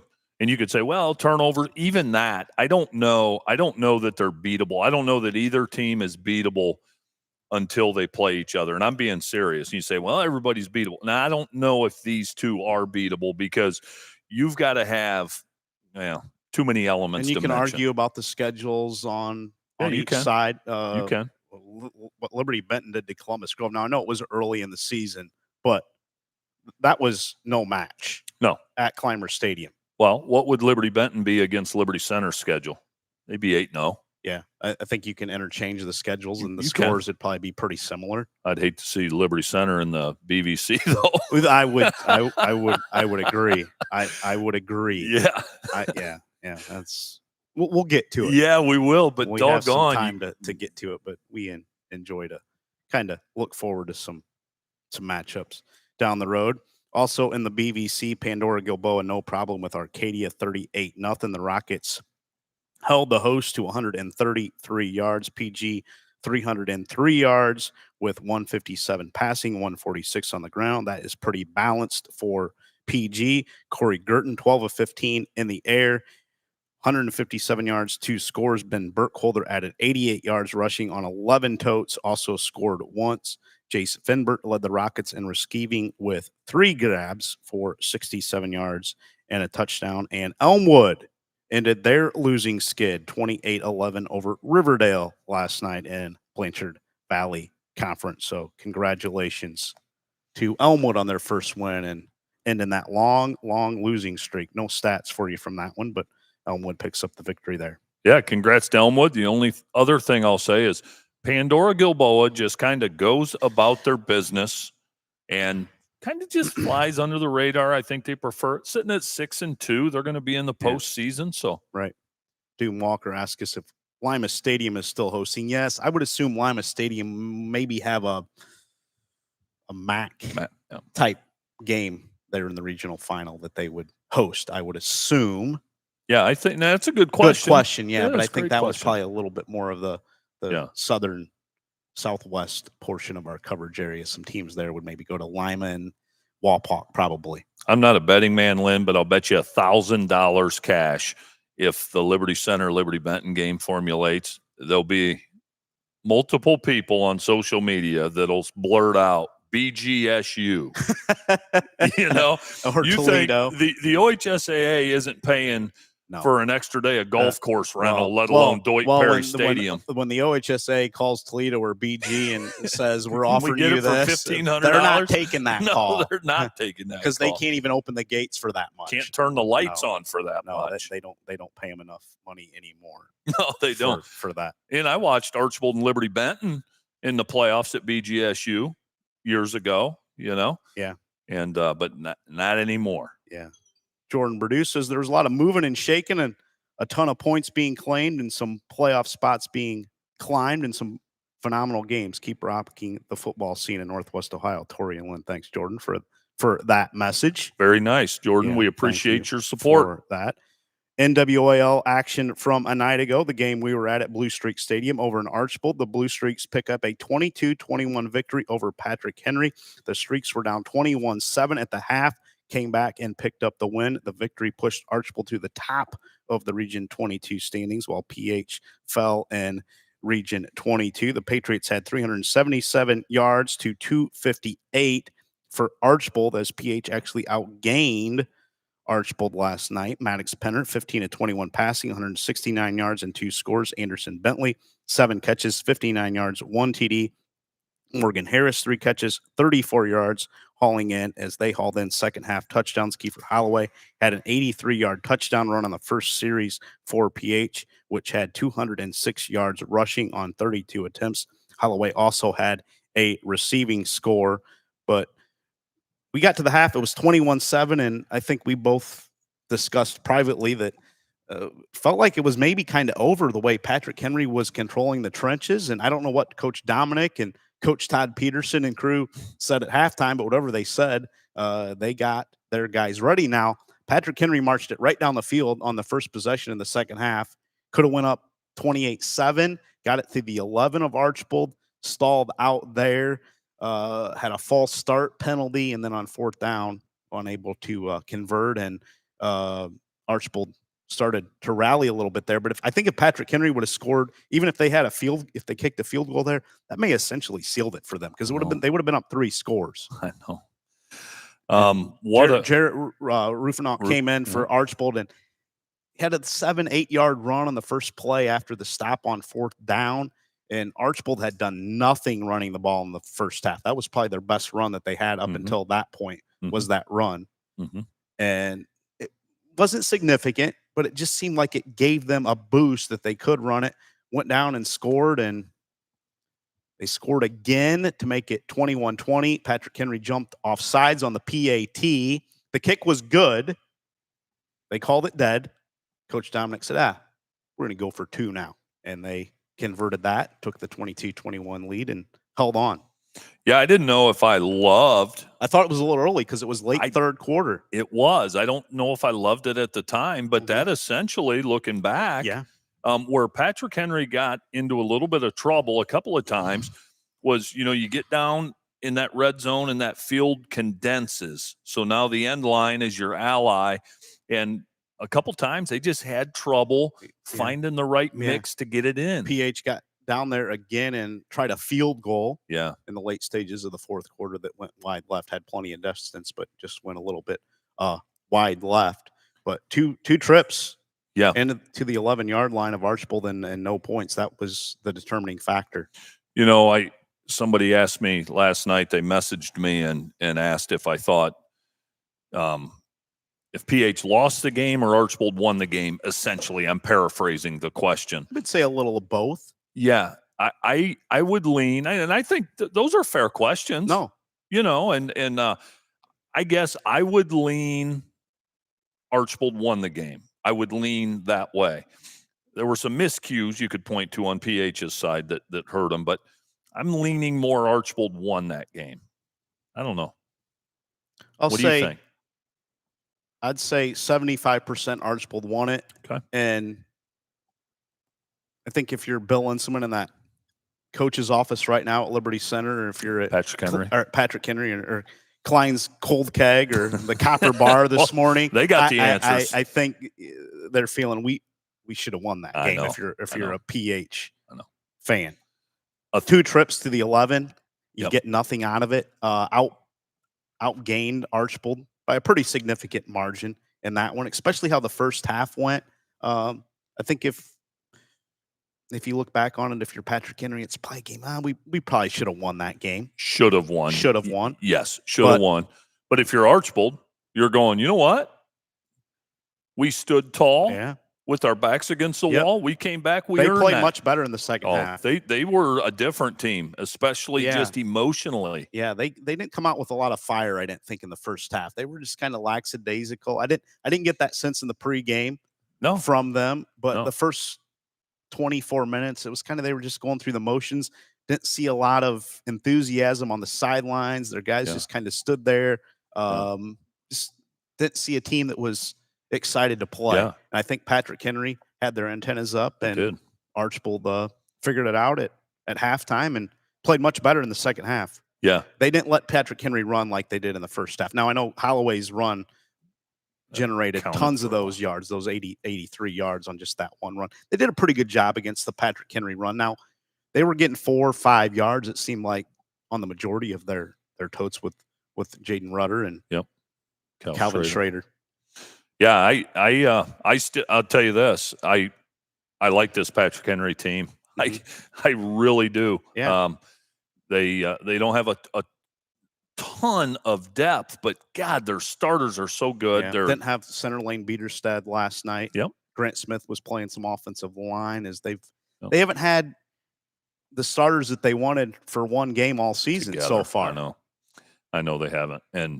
But Archbold, where Patrick, here's the thing: where Patrick Henry's really strong, Archbold's really strong. You look at PH's receivers, and then Archbold's secondary, and then flip it, Archbold's receivers. They've got a couple dandies, and the Patrick Henry secondary, strength on strength, and that game ended up probably what it should have.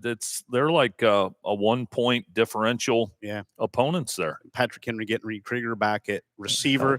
He's can make an impact. Kiefer Holloway out there, boy. Kiefer just always makes plays. Yes, he does. Whichever game that we go to. I don't. Maybe we should go to more games if you're Kiefer Holloway. Well, the Liberty Center game last year. Yeah. He impacted it. Yeah, he's just a gamer. He is. Big games. He shows up, and we may see this matchup again. Yeah. In the Region 22 playoffs, and I don't know how it'll go the second time around.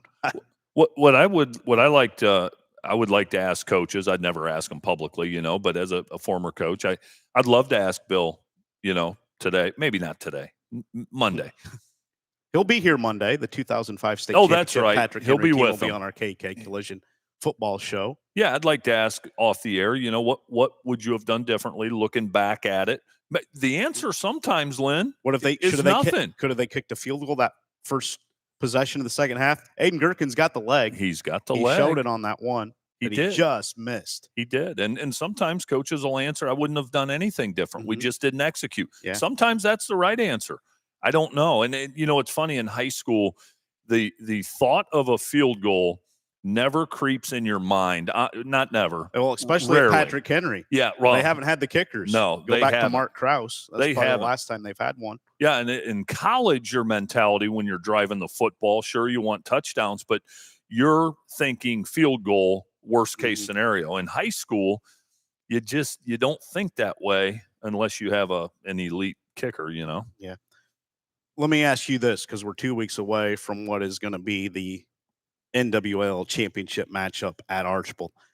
Because there's Liberty Center folks out there listening right now that are saying, how does Archbold stack up? And there's Archbold folks as well. How do they stack up against the Tigers going into that Week 10 matchup? Archbold matches up beautifully at every single position outside of the trenches. I'd go as far as to say Archbold has an advantage in a couple of areas outside of the trenches. And I mean that.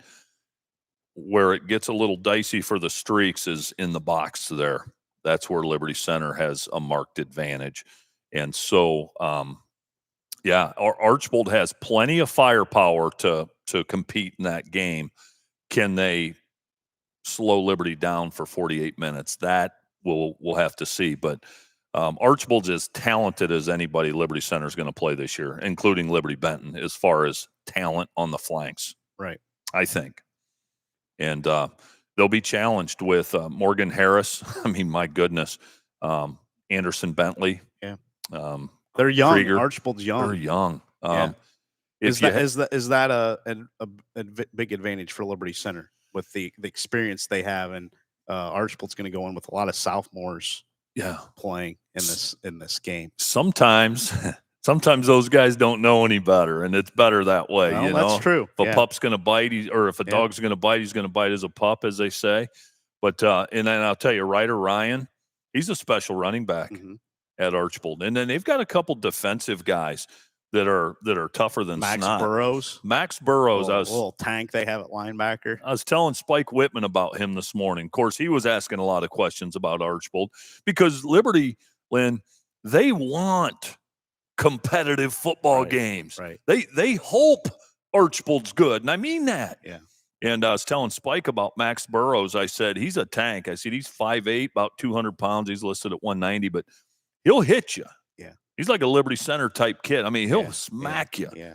So Wyatt Klein, 6'5", 235 defensive end. He can get after you if you leave him one-on-one. Yep. And he impacted that game late last night. Did. When you need somebody to get after the quarterback, Wyatt Klein will get there for you. Yes, he did. And if here's the thing, if Archbold can force Liberty to throw a little bit, they got some ball hawks on the back end. I think they're going to need 2 turnovers at a minimum to keep that game competitive for me.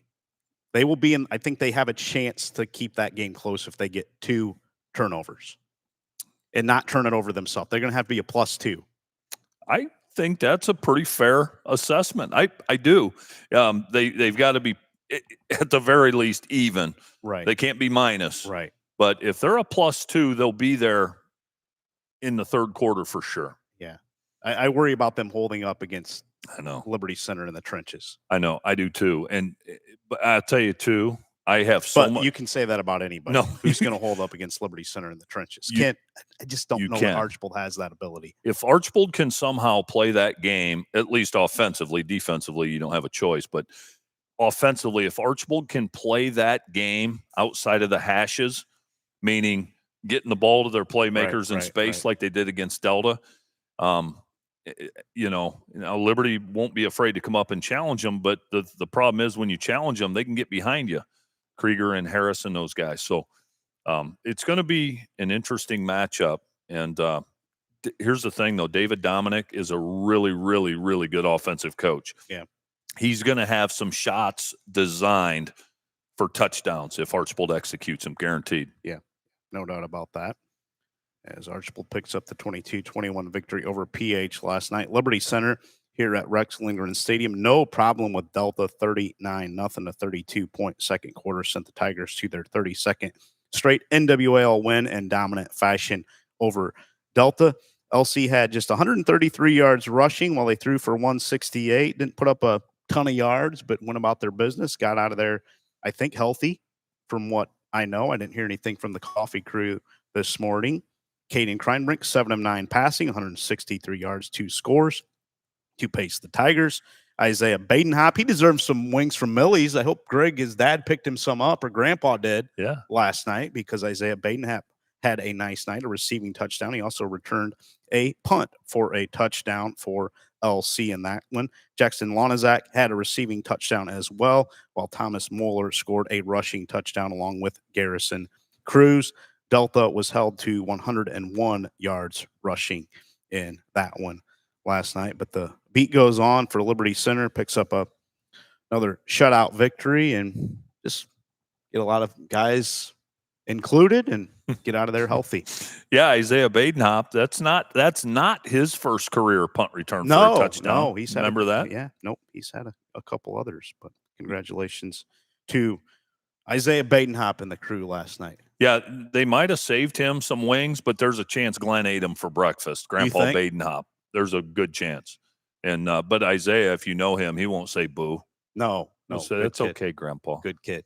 Talking to Chris Riggy, longtime Napoleon assistant, great guy, out here at coffee this morning, just talking about area football, and we got into a little bit of what Liberty Center does on a week-to-week basis, because a lot of their starters don't get to play a whole lot of football. They play a half some weeks, and don't get to play in the second half, what they do to stay sharp and stay motivated and keep their edge and all those things. And he shared some things with me, and I thought that was interesting. So people that wonder, how does Liberty stay sharp when they don't ever get to play full games? Their coaches do a heck of a job with that. They have a great coaching staff. Casey Moeller has put together a great staff. Nick Miller, great job. Matt Bryan does a great job with the defense. Mm-hmm. Coach Riggy has been phenomenal, going back to the Lindgren days, and a lot like the Patrick Henry coaching staff. Stayed together. Yep. Continuity.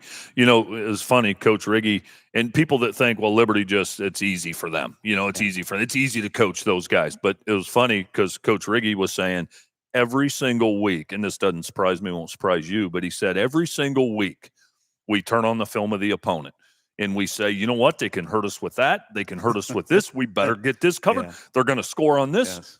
And so those coaches don't ever go into a game, I don't care who they're playing, and assume, I mean, and that's why they're so good. The standard is the standard. And the coaches hold themselves to that standard at Liberty Center. Yeah, no doubt about that. Wasion, they picked up their first win a night ago, 49-14 over Bryan. 1-7 now are the Indians, and 1-4 in the NWL. Bryan drops to 2-6 in their overall mark, and 1-4 in the NWL this season are the Golden Bears. Evergreen 53-2 over Swanton, as Swanton just recorded a safety in that one. Let me see. I think I may have gotten the Evergreen stats a little bit after I closed up shop a night ago. Bryce Bolger, 171 yards passing. Quentin Isol, 75 yards rushing. Woodring had 93 yards receiving for Evergreen. In that one, they had 324 yards, held Swanton to 44 yards. Swanton had negative 22 yards rushing in that one, and 3 turnovers as well. Well, Quentin Isol, 4-yard run, 6-yard run. Bryce Bolger had a 9-yard touchdown run. He had a 6-yard touchdown run. Alexander Mossing, a 38-yard field goal. Will Wright's a 1-yard run for Evergreen. Bryce Bolger, another 15-yard touchdown run. And Quentin Isol, another 3-yard touchdown run in that one, as they had no problem with Swanton, did the Vikings in that one. No, they didn't. And one of the things I'll be curious to see, I think we have, I want to make sure I'm right here. I think we do. PH Evergreen Week 10. If Evergreen wants to kind of stake their claim as a contender in the NWAL, now they're not going to win the league, but they have PH on the road. They're at PH Week 10. If Evergreen wants to prove they're a contender, that's their shot. Yeah, it really is. So we'll see. But yeah, I think you kind of think of the obviously Liberty Center's at the top, Archibald, Patrick Henry, that next level. Yep. And then after that, Delta. Yeah. Who's the other program right now that's challenging in the NWL? Yeah. So this coming week, don't want to look ahead to Evergreen PH, but Evergreen Delta. Mm-hmm. That's going to be a good game. That game's at Delta. Evergreen will have their hands full. Right. Yep. Absolutely. So. NWCC, as we mentioned, as we got started today, this morning, North Baltimore picked up the outright NWCC crown, 49-21 over Ridgemont last night. First conference championship since 1995 when the Tigers won the Midland. Luke Long fired for 162 yards passing, added 107 rushing. Brody Walter ran for 111, and Cooper Clark had 60 yards receiving. But congratulations to Coach Bishop and North Baltimore, 8-0 and marching towards a very nice season down there in North Baltimore. I love it. That's just, I can't imagine what that's done for the school and community. Oh, I agree. They're buzzing, and they deserve it. Yeah. Fighting Tigers. Yeah. Shout out to our good friend Kenny Sonnenberg, who is a North Baltimore resident these days. I know his father is battling some health issues, and Kenny, we're thinking about you, my friend. Yep. I know he hasn't been able to attend the games on Friday night as he has spent some time with his father here. Yeah. Kenny, one of the great guys from Northwest Ohio, played on that Holgate football team in 1984 that almost got to the state championship game. Yeah, when people talk about that Holgate team, almost, not even almost, always the first name they say is Kenny Sonnenberg and those guys. Yeah. And there were some other guys, trust me. Yeah. We talked to some, but it's always Kenny Sonnenberg and those guys. Yeah. Oh, he was special. They had an outstanding backfield that did that team. And thinking of you, Kenny. Hopefully you're hanging in there, my friend. And if you need anything, give us a shout. Always good to hear from Kenny. He sent me a couple texts this week. Great man, humble man. Yes, he is. NLL Buckeye last night, Whitmer 35, Findlay 33. Findlay's potential tying 2-point try was denied in the late stages of that one, and the Panthers survived after nearly blowing a 28-0 advantage. Whitmer had 332 yards on 62 plays. Findlay put up 259 yards on 59 snaps. Jamon Holmes, 16 carries, 80 yards, and 2 touchdowns in the winning effort for Whitmer. Chris Winlock and Jaron Potts had receiving scores from Carter Bourne, who was 10 of 16, 124 yards in a winning effort. Miles Bailey, 19 of 30 passing for Findlay, 180 yards, 3 scores. And Carter Emke hauled in 10 passes for 104 yards and 1 scores as Findlay suffers the setback to Whitmer. But a nice effort on the road for Stephen Adams and his Trojans as they almost tied that up against Whitmer. I tell you what, that says something about Findlay's resolve. And, here's the thing. Don't look now, but they're sitting at number 3 in Division I, Region 2, sitting in the 3 spot are the Findlay Trojans. And if last night's any indication, they're going to be able to hold their own there. Now, that's big boy football. Yeah, they played well this season. Yes, they have. Where's Whitmer at in the computer rankings? Yeah, Coach? they're I think in Region 1. They're Region 1 of Division 1. So they're 4th right now behind Mentor, St. Ed's, and Canton. Jesus. McKinley Perrysburg is 5th. We'll get to the Perrysburg recap here in a second. But Division 1 a little different when you're going up against Mentor and St. Ed's and Canton McKinley. Jeez, Massillon Jackson. And here's the thing, Lynn, the 12th team. The number 12 team in that region is 1-7, and it's Cleveland St. Ignatius. Oh, probably rather not draw them out of the chute. They had a rough go of it a year ago too. Yeah, they did. But I don't think you want to play them. No, I mean they're in the postseason. They're challenged. Well, read off their schedule for us. How about this though for St. Ignatius? A loss to 7-1 Avon, loss to 7-1 Pickerington North, a loss to 8-0 Mentor. A loss to 6-1 Walsh Jesuit, a loss to 7-1 Benedictine, a loss to 7-1 St. Ed's, and a loss to 6-2 Moeller. The worst team they place has 6 wins? Yes, and only 2 losses. That's the worst team. And they have 1 win. They beat Riverside 45-33. How close were their losses? Okay. Competitive? Avon 40-14, Pick North 20-7, Mentor 35-21, Walsh Jesuit 31-0, Benedictine 16-14, St. Ed's 45-31, and then Moeller 42-10. Jeez, oh, Pete, how about that schedule? And then week 9 here, they have Cincinnati St. Xavier, who's 6-2. And then they play Clarkston School out of Ontario that we've seen several times. And they're sitting at 12th. Yeah, I don't. With a 3.6 average, they're sitting in 12th. Yeah, I don't know what you want to see Iggy in the in the playoffs with possibly a 1-9 mark. You know, with the schedule they've played, if Iggy would see like Canton McKinley, they'd go, thank goodness, with that schedule. Yeah, you're no doubt right about that. Continuing in the Buckeye Division of the Northern Lakes League last night, Anthony Wayne 21-0 over Northview. Cam Miller caught 2 touchdowns from Porter Brungard, and the Generals won despite being outgained 273-241. The touchdowns were the lone receptions for Miller, who totaled 42 yards. Jathan Bolts had 94 yards rushing on 16 attempts. Connor Pizia was 31 of 47 passing, 227 yards to lead Northview, and Anthony Pedro caught 10 passes for 96 yards for the Wildcats in that one. But Anthony Wayne gets their first division win in that one over Northview 21-0. Speaking of Perrysburg, they rolled at Oregon Clay 48-7.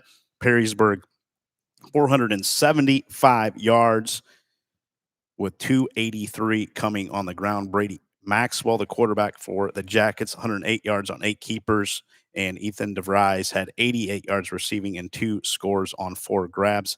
Max Morrison hauled in 4 passes for 61 yards and the lone touchdown for Clay, and that one rounds out the Buckeye Division roundup from a night ago. Yeah, that Clay celebration with the win over Anthony Wayne last week was short-lived. Yeah, it was. Perrysburg put out those flames. Yeah, sure did. Move it to the NLL Cardinal Division. Napoleon went on the road to Bowling Green and picked up a 19-3 victory. The Wildcats did it on the ground like they have all season. 322 yards rushing for Napoleon, held the Bobcats to 40 yards rushing on 26 attempts. Hayden Groll led the ground onslaught for Napoleon, 148 yards and 2 scores. George Eggers added 101 yards and 1 trip to the end zone. Kelby Parsons, the quarterback for Napoleon, 9 keepers, 63 yards. Napoleon is now averaging 270.9 yards rushing per game. Hayden Groll leading that with over 1,200 yards and 15 touchdowns as George Eggers coming back from that injury. Boy, Napoleon just keeps it rolling against some competition that they should do this too right now, and they're doing it. Yeah, it's a different animal this year in the NLL Cardinal Division. So Napoleon's where they should be. Bowling Green, it seems like week to week, Bowling Green has turned in some nice efforts. Yeah. But again, Napoleon with that running attack and then the defense, those two things travel, and they did last night, and it sets up the one that most people, I think, have pointed to win the Cardinal Division of the NLL against Fremont Ross on the road for the second year in a row. It's one of those games because of how the schedule flipped. Yeah. They got to go to Don Paul Stadium again. So that should be a good football game to win that division. Yeah. Fremont Ross 48-14 over Springfield last night. The Little Giants now 5-3 overall, 2-0 in the NLL Cardinal Division, and they will host Napoleon, as you mentioned, for the Cardinal Division Championship coming up in week number 9. Non-conference, we have 3 games there from a night ago. Concord, Michigan hosted Holgate, and Concord rolled 64-20. The Yellow Jackets coasted over the Tigers in a battle of 8-man programs. Owen Resendez, Wyan Stallnaker, and Vincent Park had touchdowns for Holgate, but Concord, a nice 8-man program up in Michigan, had no problem with the Tigers in that one. Toledo Christian, they kept rolling. The Eagles won their 5th straight with Jack Detters ripping off 232 yards and 3 scores rushing for TC. Now 5-3 on the season. They have won 5 in a row. 404 yards of total offense for Toledo Christian, held the Polar Bears, who are 1-7 and coached by former Columbus Grove coach Jerry Cooper, to 138. And Start rolled over Southview 41-22 as Start moves to 4-4 on the season, and Southview now 1-7 as we head into the last 2 weeks of the season. Tough season there in Sylvania for Southview and Northview. Yeah, for sure. And I don't know where they're at as far as, kids coming up. They were battling a lot of injuries. They got pretty dinged up with those crossover games in the Buckeye division. It would be, and we talked about this a few weeks ago, at least I touched on it. It would be frustrating. Mm-hmm. It would be frustrating, and to say it's not, you're telling a mistruth there. And so, yeah, I don't have a whole lot on that. I thought Southview would have their hands full with Start, to be honest with you, Lynn. And Start, it was close for a good part of that game, and then Start pulled away. Where is Toledo Christian in the Region 26 standings in Division 7, Coach? I just looked at it. I have it up here. They're 11th. Yeah. Yep. And Montpelier 12th. Boy, yeah. Look how close it is between the 15th. You got to get on to the 16th place team. Honestly, 12 to 16 is a logjam there, all in the 6-point average range. A lot of moving that could have been happening here in the last 2 weeks. Toledo Christian has Fremont, Indiana at home. Fremont, Indiana is 5-3, and then they go to Corey Rawson, does Andrew Skeel's team, as they try to round out the season on a high note and maybe go into the playoffs, winners of 7 in a row. LCC right now leads the Region 26 standings. North Baltimore 2, Gibsonburg is 3, 4 is Lipsick, Sycamore Mohawk 5, Pandora Gilboa 6, 7th is Edgerton, 8 is Arlington, 9 Eden, Waynesfield, Goshen 10, 11, as I mentioned, is Toledo Christian, 12 Montpelier.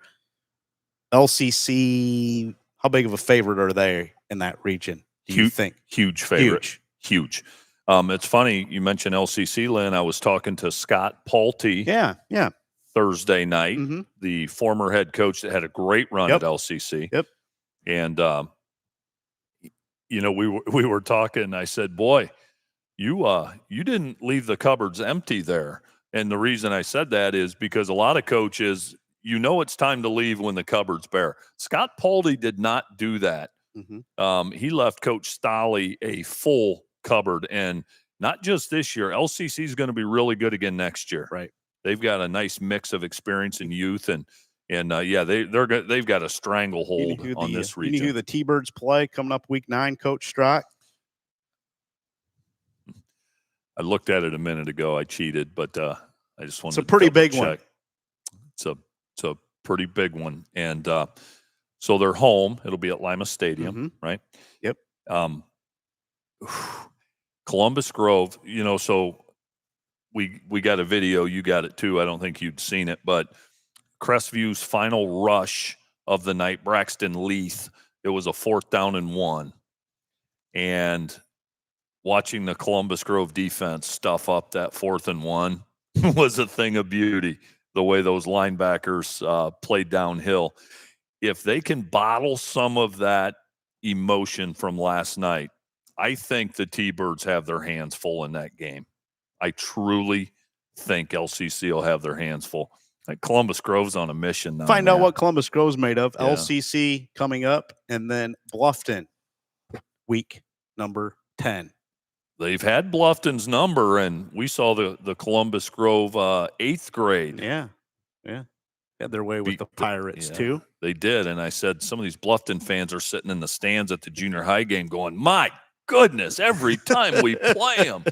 And so Columbus Grove, they like that rivalry. But the only thing on Andy Schaefer's mind is going to be the T-Birds this week. And about it. It'll be interesting, too. Scott Paulty, he knows these LCC kids in this program I know the answer to this is yes, offer some insight into certain things. Yeah. And even offensively and stuff, LCC's doing a lot of the same stuff that they did with Coach Paldy there because the coaching staff is all the same. Yeah, Colin Stolley, the new head Yeah. coach for the T-Birds. Yeah, there's an LCC name for you. Yeah, there are a lot of Stolleys down there A lot in of the Lima Land area that went to LCC. Yeah, real good friend of mine from down there. I love the guy, Rick Stolley. Might be Colin's dad. I think Rick's Colin's dad, but Okay. Rick's just a wonderful guy. I have a good friend, Eric Stolley, who I think he's in the Columbus area now, but played basketball for Coach Segerson and the Thunderbirds. Coach Segerson liked his Stolleys, I'll tell you that. Those guys played hard for him. Yeah, not sure where we're going for our Week 9 game cast presented by the Sports Place at Wasion Ace. I'd like to see Paulding play. They go to Tenora here in Week 9. I may like to see that one. I would love to see Paulding play. I want to see Paulding. We have not seen Coach Jim Menzies' crew, and not this year. That would lock up at least a share of the GMC championship for them. I would if they could pick up the win, but Tenora can throw their name in the hat with a victory in that one. The thing about Tenora, the way that program's wired, they're known to pull out games like this. They did it multiple times last season after a tough start. Yep. So they've got the kids and coaches to do it. Yeah, and they would tie for the top spot in the GMC with a victory. Fairview sitting there with one loss as well. It wouldn't surprise me in the least. But Coach Menzie, he'll have those Panthers Tenora ready. Could really create a log jam going into week number 10. I wonder if there's could they accommodate us, or would they have press the box room on each side? Okay, these days, visitor side, there's one. Yeah. Let me ask you this. What if it was a scenario where we were in a press box with the coaches from the visiting team? Because they get a little fired up sometimes. I thought last night the Patrick Henry coaches may come through the roof on us. What's the first time I've been in that situation? No. Would you do a game in a press box in a small area with coaches? Sure. Would you? Sure, I would. They'd behave themselves. Yeah, we'll have to reach out to Tenora and see if we can fit in there. I'd like to see Paulding because we haven't got to cover Paulding. That's one of the top teams in our area this season, and I've not got to see them. We've seen Liberty Benton, Liberty Center, this season. I think we owe it to the Panthers as long as they have room for us. Yeah, I'd love to be there. I for would that too. Week 9 clash. Big day of college football, Coach. If we can round out the show with some talk there. Love it. Ohio State is facing Illinois at noon. Alabama goes to Missouri at noon. Pittsburgh, Mason Heinchel, former Clay Eagle. Yes. Freshman quarterback. He had a nice debut against Boston College a week ago at Pittsburgh, but Doak Walker Stadium, a little bit different animal for Mason Heinchel and crew as they go to number 25 Florida State, who they lose to Miami a week ago. They did. Pretty dominant win for the Hurricanes in that one. Toledo Bowling Green. That one's at noon, ESPNU. I'm going to need a few TVs on here to start the day. Ohio State, Illinois on Fox. Alabama and Missouri on ABC. Pittsburgh, Florida State on ESPN. I'd like to see all three of those. And I'd also like to see that Toledo BG game. You like this game on a Saturday at noon? It's been a while since they played at noon on a Saturday. It's been at night, hasn't it, here the last several years, if I remember correctly? Yeah, Maybe a Thursday or Tuesday, Wednesdays. I don't remember. So 2 years ago, remember you and Sarah came to that game. That is right. When the Falcons blew the big lead at home. That's right. Okay. Yep. Last year, it was a mid-afternoon Saturday. Okay. Bowling Green went into the Glass Bowl and spanked them. Yep. 2 years ago. Last year. Yeah. 3 years ago on back, it had been a Maction game. Yeah. And I do like it on Saturday for sure. I don't love noon. I'd love a 3:30 Saturday kickoff for this game, but it's Saturday. Let the fans get lathered up a little bit. But they may have got an early start this morning. I think they did. This is super highly anticipated. I'm going to tell you something. Jason Candle, who, let's be honest, I don't care what anybody says. He's done a fantastic job at Toledo. But Bowling Green has been a thorn in his side. Yeah, they have. He lost several games to Scott Loeffler when they were a prohibitive favorite on paper. Yeah. And where Scott Loeffler was so good, and I don't know if Eddie George's staff is the same makeup, where Scott Loeffler was so good, and last year it really showed. He would scheme like a mad scientist and have things Toledo just never saw and made them look silly at times. That's why they rolled him last year. I don't know if Coach Partridge, I believe, is the OC this year, if Toledo or BG's built like that. Eddie George is just more, you know what, we got to run the ball, play defense, play complementary football, and that wins. Right. That wins. But the reason Loeffler had success against Toledo is because he kind of outsmarted them sometimes. This game at BG this season, Deutsch L. Perry Stadium, Toledo favored by 9.5. Did they cover? Oh, Lynn, I was hoping you didn't even bring that up. Hey, I asked the tough questions, and you got to answer them. That's what I pay you for. I know. So I try to always be objective. I hate homers. I'm rooting vehemently for the Falcons today. But since you asked, I say Toledo covers that. You do. Okay. I say they cover it, but not till late. Okay. Not till late. It'll be tight. It'll be tight. Okay. I like Drew Pine, BG's quarterback. They've got a nice stable of running backs. Their defense is solid. They're going to kick a bunch of field goals, BG will. I'm afraid, though, they're going to be trading 3s for 7s. I'm afraid. And then that gap's eventually going to get there. Okay. I hope not, but I think. Let me get your picks on these other games. Ohio State at Illinois to the Fighting Illini. Have a chance to keep that one close at home. Buckeyes favored by 15.5. I would say no. I like the Buckeyes to cover. And again, that cover's going to happen later, I think. I can't get out of my head, and I know it's a one game and probably a one-off, but what Indiana did to Illinois was you cannot ignore that. Yeah, I agree. And so, but Illinois is at home in this one. Yeah. And, I mean, boy, Champaign will be a madhouse. Alabama at Missouri. Alabama favored by 3.5. Missouri is ranked 14th. I saw some Penn State fans wishing they had Missouri's quarterback still. Yeah. Yeah. After last week. Yeah. They lost to UCLA. Yeah. Oh my gosh. Transferred out. That's a whole nother discussion. I think Missouri's going to win this game. Do you? I do. Okay. I do. I really like Missouri. I think their coach, he's a little quirky. He is. Eli Drinkowitz. Yeah. Yeah. Right? Yeah. Yeah. He's a little quirky. He's done a heck of a job. I like Alabama to cover just because they're on the road, right? They're at Mizzou. At Missouri. Okay. It'll be a tough cover, but I think that Kalen DeBoer has figured some things out, and now Bama kind of has that old chip on their shoulder. Okay. Pittsburgh, 10.5-point dog at Doak Walker in Tallahassee today. I think that. Let me look at the weather forecast. Yeah, there you go. One, because you may be some rain. Yeah, there's a coastal storm. Yeah, I think I saw on the weather app. Let me. Now that you say that, let me look that up real quick. While you're looking, I'll say this: the cat's out of the bag. The cat's out of the bag with Mason Heinschel. Have some film on him they now. They have some film Florida on him State. now. You can give the weather, and I'll tell you whether I think Florida State covers that against Pitt. Let me find it here. No impact. Oh. Okay. 72.1 degrees. No rain. 1% chance. So. Oh, that'll be a beauty down there. It'll be a beautiful, beautiful Saturday down in Tallahassee. And the Seminoles cover that game. Okay. I would agree with that. Yeah, okay. I would agree with that. But boy, am I rooting for Mason Heinschel. I hope. That's a game I'll be flipping to. Yeah. Yeah. And I hope Heinschel carves them up like a turkey. I do. I do. But he's a good kid from a great family. Kid. His dad Eric pitched at Michigan. Yes, baseball player back in the day, and I bet the Heinschels are down in Tallahassee for that one. I bet they made the trip.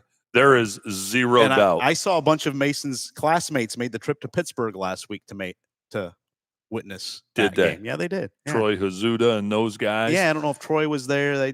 There was a picture of several Clay students that went to that one.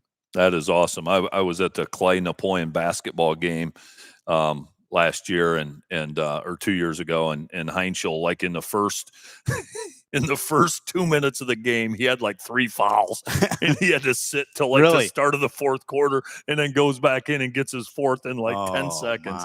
he's such a competitor. Yeah. And such a great dude, as you said. 3:30 slate. Indiana is at Oregon. They have to go to Outson. Oregon is a 7.5-point favorite. And then the Red River rivalry at the Texas State Fair, the Cotton Bowl, Oklahoma and Texas. I like the Ducks to roll at home, and I like Oklahoma to roll Texas. I don't think those are going to be as close as the line says. Don't you? Nope. Texas is favored by 1.5. Okay. I like that. I like the Sooners. Big. See, I like Texas. I don't know if they have Mateer back at quarterback. There was some talk this week. I haven't got a full report if he was going to play today or not. I heard some rumblings that he might. Yeah, that's a good one. I actually never thought I'd say this till they got in the SEC. I'm rooting for Oklahoma. I like Brent Venables. He has kind of like Kalen DeBoer. He's taken a beating. Yeah. I mean, he followed Bob Stoops, right? Right. And maybe somebody else in between. I think there was somebody in between. Yeah. Yeah. Stoops was way removed, right? Right. But that's a tall order. So I'd like to see the Sooners, but I like Texas. Yep. And then the one before that you mentioned, Oregon, Indiana. Now, if Indiana and Kurt Signetti, speaking of quirky coaches, if they can go on the road and somehow win that game, then I'm a Signetti believer. But I agree with you. I like the Ducks. He just talks a little too much. He talks way too much for me. For me too. Gets these silly looks on his face like he's going to take on the world. Yeah, I hear you. The late slate, 7:30. Georgia is at Auburn. Ooh. Georgia favored by 4.5. I think Auburn has a chance in that game. Michigan goes to the Coliseum to take on the Trojans of USC. That one also at 7:30. USC favored by 2.5. I always have trouble, Lynn, if I'm being honest. I have trouble picking against Michigan. I just do. Just because the way their program's built, I have trouble. And I also Lincoln Riley's coach teams. I'm lukewarm on them. I was going to say I think the Trojans cover that, but I'm not sure they do. To me, that's one of the tougher picks of the day. Yeah. Can they stop Michigan's running game, and how does Michigan contend with the passing attack? And Wink Martindale, a Defiance College graduate and former Tenora coach, right? Coached baseball at Tenora. Did Wink back in his day. Michigan covers. Okay. Michigan, I think Michigan covers. Well, they're 2.5 dog. Okay. Yeah, they'll. I like Michigan to win that. Then. Okay. I like them to win it. Okay.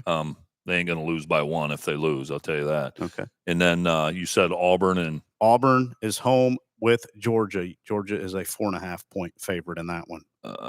Goodness gracious. Auburn does have a chance, but Kirby Smart and Georgia, I think they cover that. They do cover. They do cover. Okay. Late tonight, South Carolina is at LSU. Arizona State is at Utah at 10:15. Utah is a 9.5-point favorite. Arizona State is ranked 21st in the nation. They got a good young coach. Yeah. They got a good young coach. I like Utah though, man. I Kyle Whittingham. Yeah. He's tough. Yeah, he is. That's the college football slate. I think the NLDS Cubs Brewers game 5 is tonight, right? Yes. Brew Crew is a favorite in that one. The game's at Milwaukee. At Milwaukee now, yeah. I'd be remiss if I didn't mention, Lynn, the Bluffton University Beavers on the road at Anderson University today. A chance for the Beavers to move to 4-1 on the season. So that would be huge. And believe it or not, we're not going. We rarely miss, games that Grant coaches in. And but I told Cinda we need a weekend off. So I will have that because it's live streamed. Yep. So I'll be following that and see if they can get a win on the road. Okay. Good luck to your alma mater today. Thank you. Coach Strock. You have a great Saturday. I'm going to go home and partake in some Millie's wings that my wife picked up for me a night ago.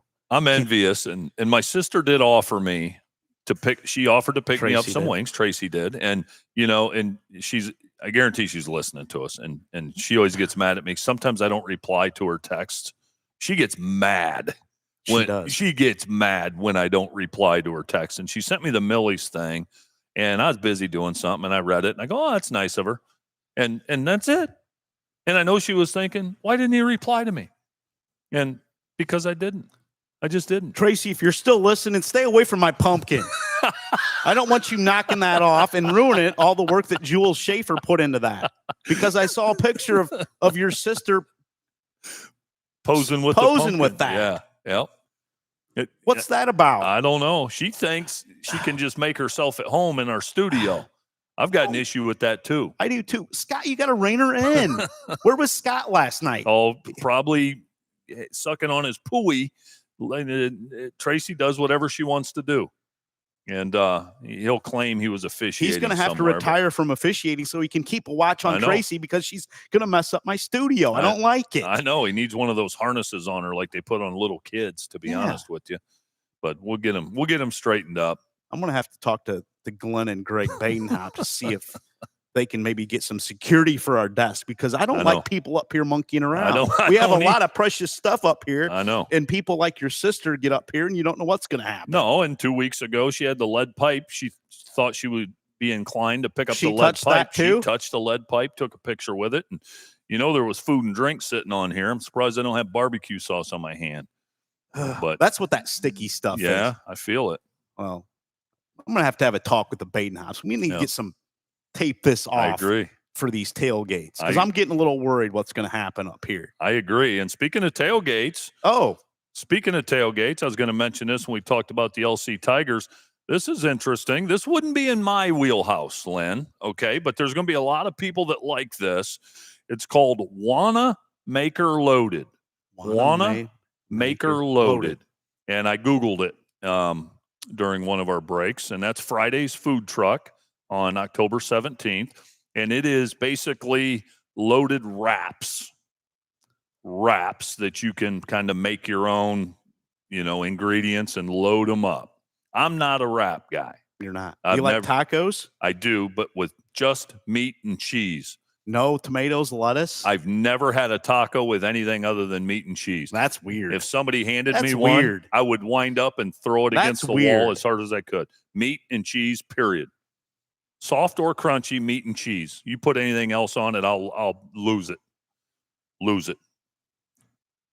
Didn't you go to Taco Bell with Norm Zider Sr.? True and story. There was tomatoes on there, and you said or lettuce, and you said I don't like that, and Big Norm returned to Taco Bell and got you what you wanted because you're so darn picky. You're close. You're real I've heard this story about 2,056 times. So I was with the Zider family. We were in Defiance, Ohio. Okay. And we stopped at that Taco Bell. How old were you? I would say Normie and I was probably 13 or 14. Normie was 15. We went to Defiance to watch Ryan Zider play some baseball, I believe at Kingsbury Park. Yep. Okay. And that Taco Bell is just down the way. So we go in and Norm says, have a seat. I remember just like yesterday, Normie says, have a seat, guys. I'll go get tacos. So Norm goes up there and gets 2 big, huge trays heaping with crunchy tacos. And so I start opening them, and I'm like, these all have lettuce on them. And I'm kind of sitting there, and I looked at Big Norm, and I said, Norm, I don't eat lettuce. He goes, what do you want on them? I said, I just like meat and cheese. Normie goes back up to the counter and gets me my own tailor-made tray of meat and cheese tacos. That's the kind of guy Norm Zider Sr. was. God rest his soul. God rest his soul. True story. Always took care of me, man. Even though I'm a little finicky. Yeah, the Ziders are good folks. The most selfless people you'll ever meet. Can't thank our good friend Normie Zider enough for sponsoring Rise and Rewind this season. We may be only halfway through the season here, Coach. No, we may have another 8 weeks to go if we get some teams to the state championship. I sure hope we do. What a blessing it's been the last 2 years, right? Yeah. Calling games there at Tom Benson Hall of Fame Stadium. Yeah. Coach, thank you so much for spending this Saturday morning with us. Thank you to all of our folks that have tuned in and are going to be listening later as the week goes by. Stay tuned. Monday night podcast. We will have the great Kevin McCann, a former standout for Tenora, on, and he's doing his homework. He's in the lab probably this weekend getting ready for Monday night. I was afraid of that. He's wired that way. He's taking this pretty serious from what he's told me this week. I'm a little scared what what Kevin's going to do. I think he's taken everything serious throughout his journey as an athlete, now as a physical therapist. Am I right? Yeah, yep. Okay. So he's pretty focused dude. Yeah, He yeah. makes me nervous like Dick Cromwell did. Yeah, he's calculated. I know he is. Yeah. I know he is. Here's a question. Is he going to take his Rambos to knock off Paulding? Well, come on. You know what he's going to do there. I don't know. You think he'll pick Paul? A chance he picks Paulding? I think there's a chance he picks Paulding, and it may just be to motivate his friend, Coach Becker. Okay. All right. Well, we're going to save the Paulding Tenora pick for last. Love it. On Monday's show. If you want to get Kevin McCann's pick for that one, you'll have to wait till the end of the show on our KK Collision Football Show. 2005 Patrick Henry State Championship members Bill Inselman, Todd Peterson will be here, now a coach at Archbold, but he coached at Patrick Henry and a PH alum. He is supposed to be here. Now, Pete has said 127 times that he's coming to the podcast, and he's never been here in 7 years. So we'll see if Pete shows up. Pete, if you're listening, I want to see you. Monday night. I'll buy you a Pepsi for your troubles. I want to look at something. I don't want to be digging too long. I wanted to look at Patrick Henry. Oh, didn't fare too well. So I was a head coach at Lipsick in 2005, and we opened with Patrick Henry before that rivalry dissolved. But we were 5-5 that year, and the Patriots beat us 42-12 in the opener. We went on to beat Macomb the next week, though. Did you? Yes. Huh. Yes, but he softened that blow a little bit from the spanking you took from the Patriots that season. Nice little touch there, Coach, to get that tidbit in there. Yeah, I remember that 05 team well, Lynn, because Mark Krause, we had beaten them in 2003, and he was just a puppy. He was just a sophomore. But the cat, speaking of the cat being out of the bag, you knew he was going to be special along with his supporting cast. Yeah. Looking back at my messages from Ben George, who was a defensive back on that team, on the guests that we're going to have: Scott Leonard, Bob George, Todd Peterson, Coach Inselman will be here, Zach George, quarterback, Mark Krause will pay us another visit. Haven't got him back since basketball season. Brad Leonard, Brian Yarnell, Justin Lederer, and Ben George himself are scheduled to be here for that show for the Patrick Henry folks. The fun thing, Lynn, for me, I know every single one of those guys, most of them very, very well. Scott Leonard, longtime defensive coordinator, really good friend of mine. And I was on that staff, for a couple of years. And I'm going to tell you this, we won some football games, but I'll tell you what else we did. We had fun. Did you? Oh my goodness. Oh man. That's a good crew. That's a great crew. Yeah. Yeah. We had some fun. Looking forward to visiting with them on Monday night as we have a couple more weeks of KK Collision football shows left, and our podcast will go as long as we have enough teams playing from our coverage area this season. That sounds good, partner. Wrap it up right there. Have a great weekend, folks. We will talk to you again on Monday night.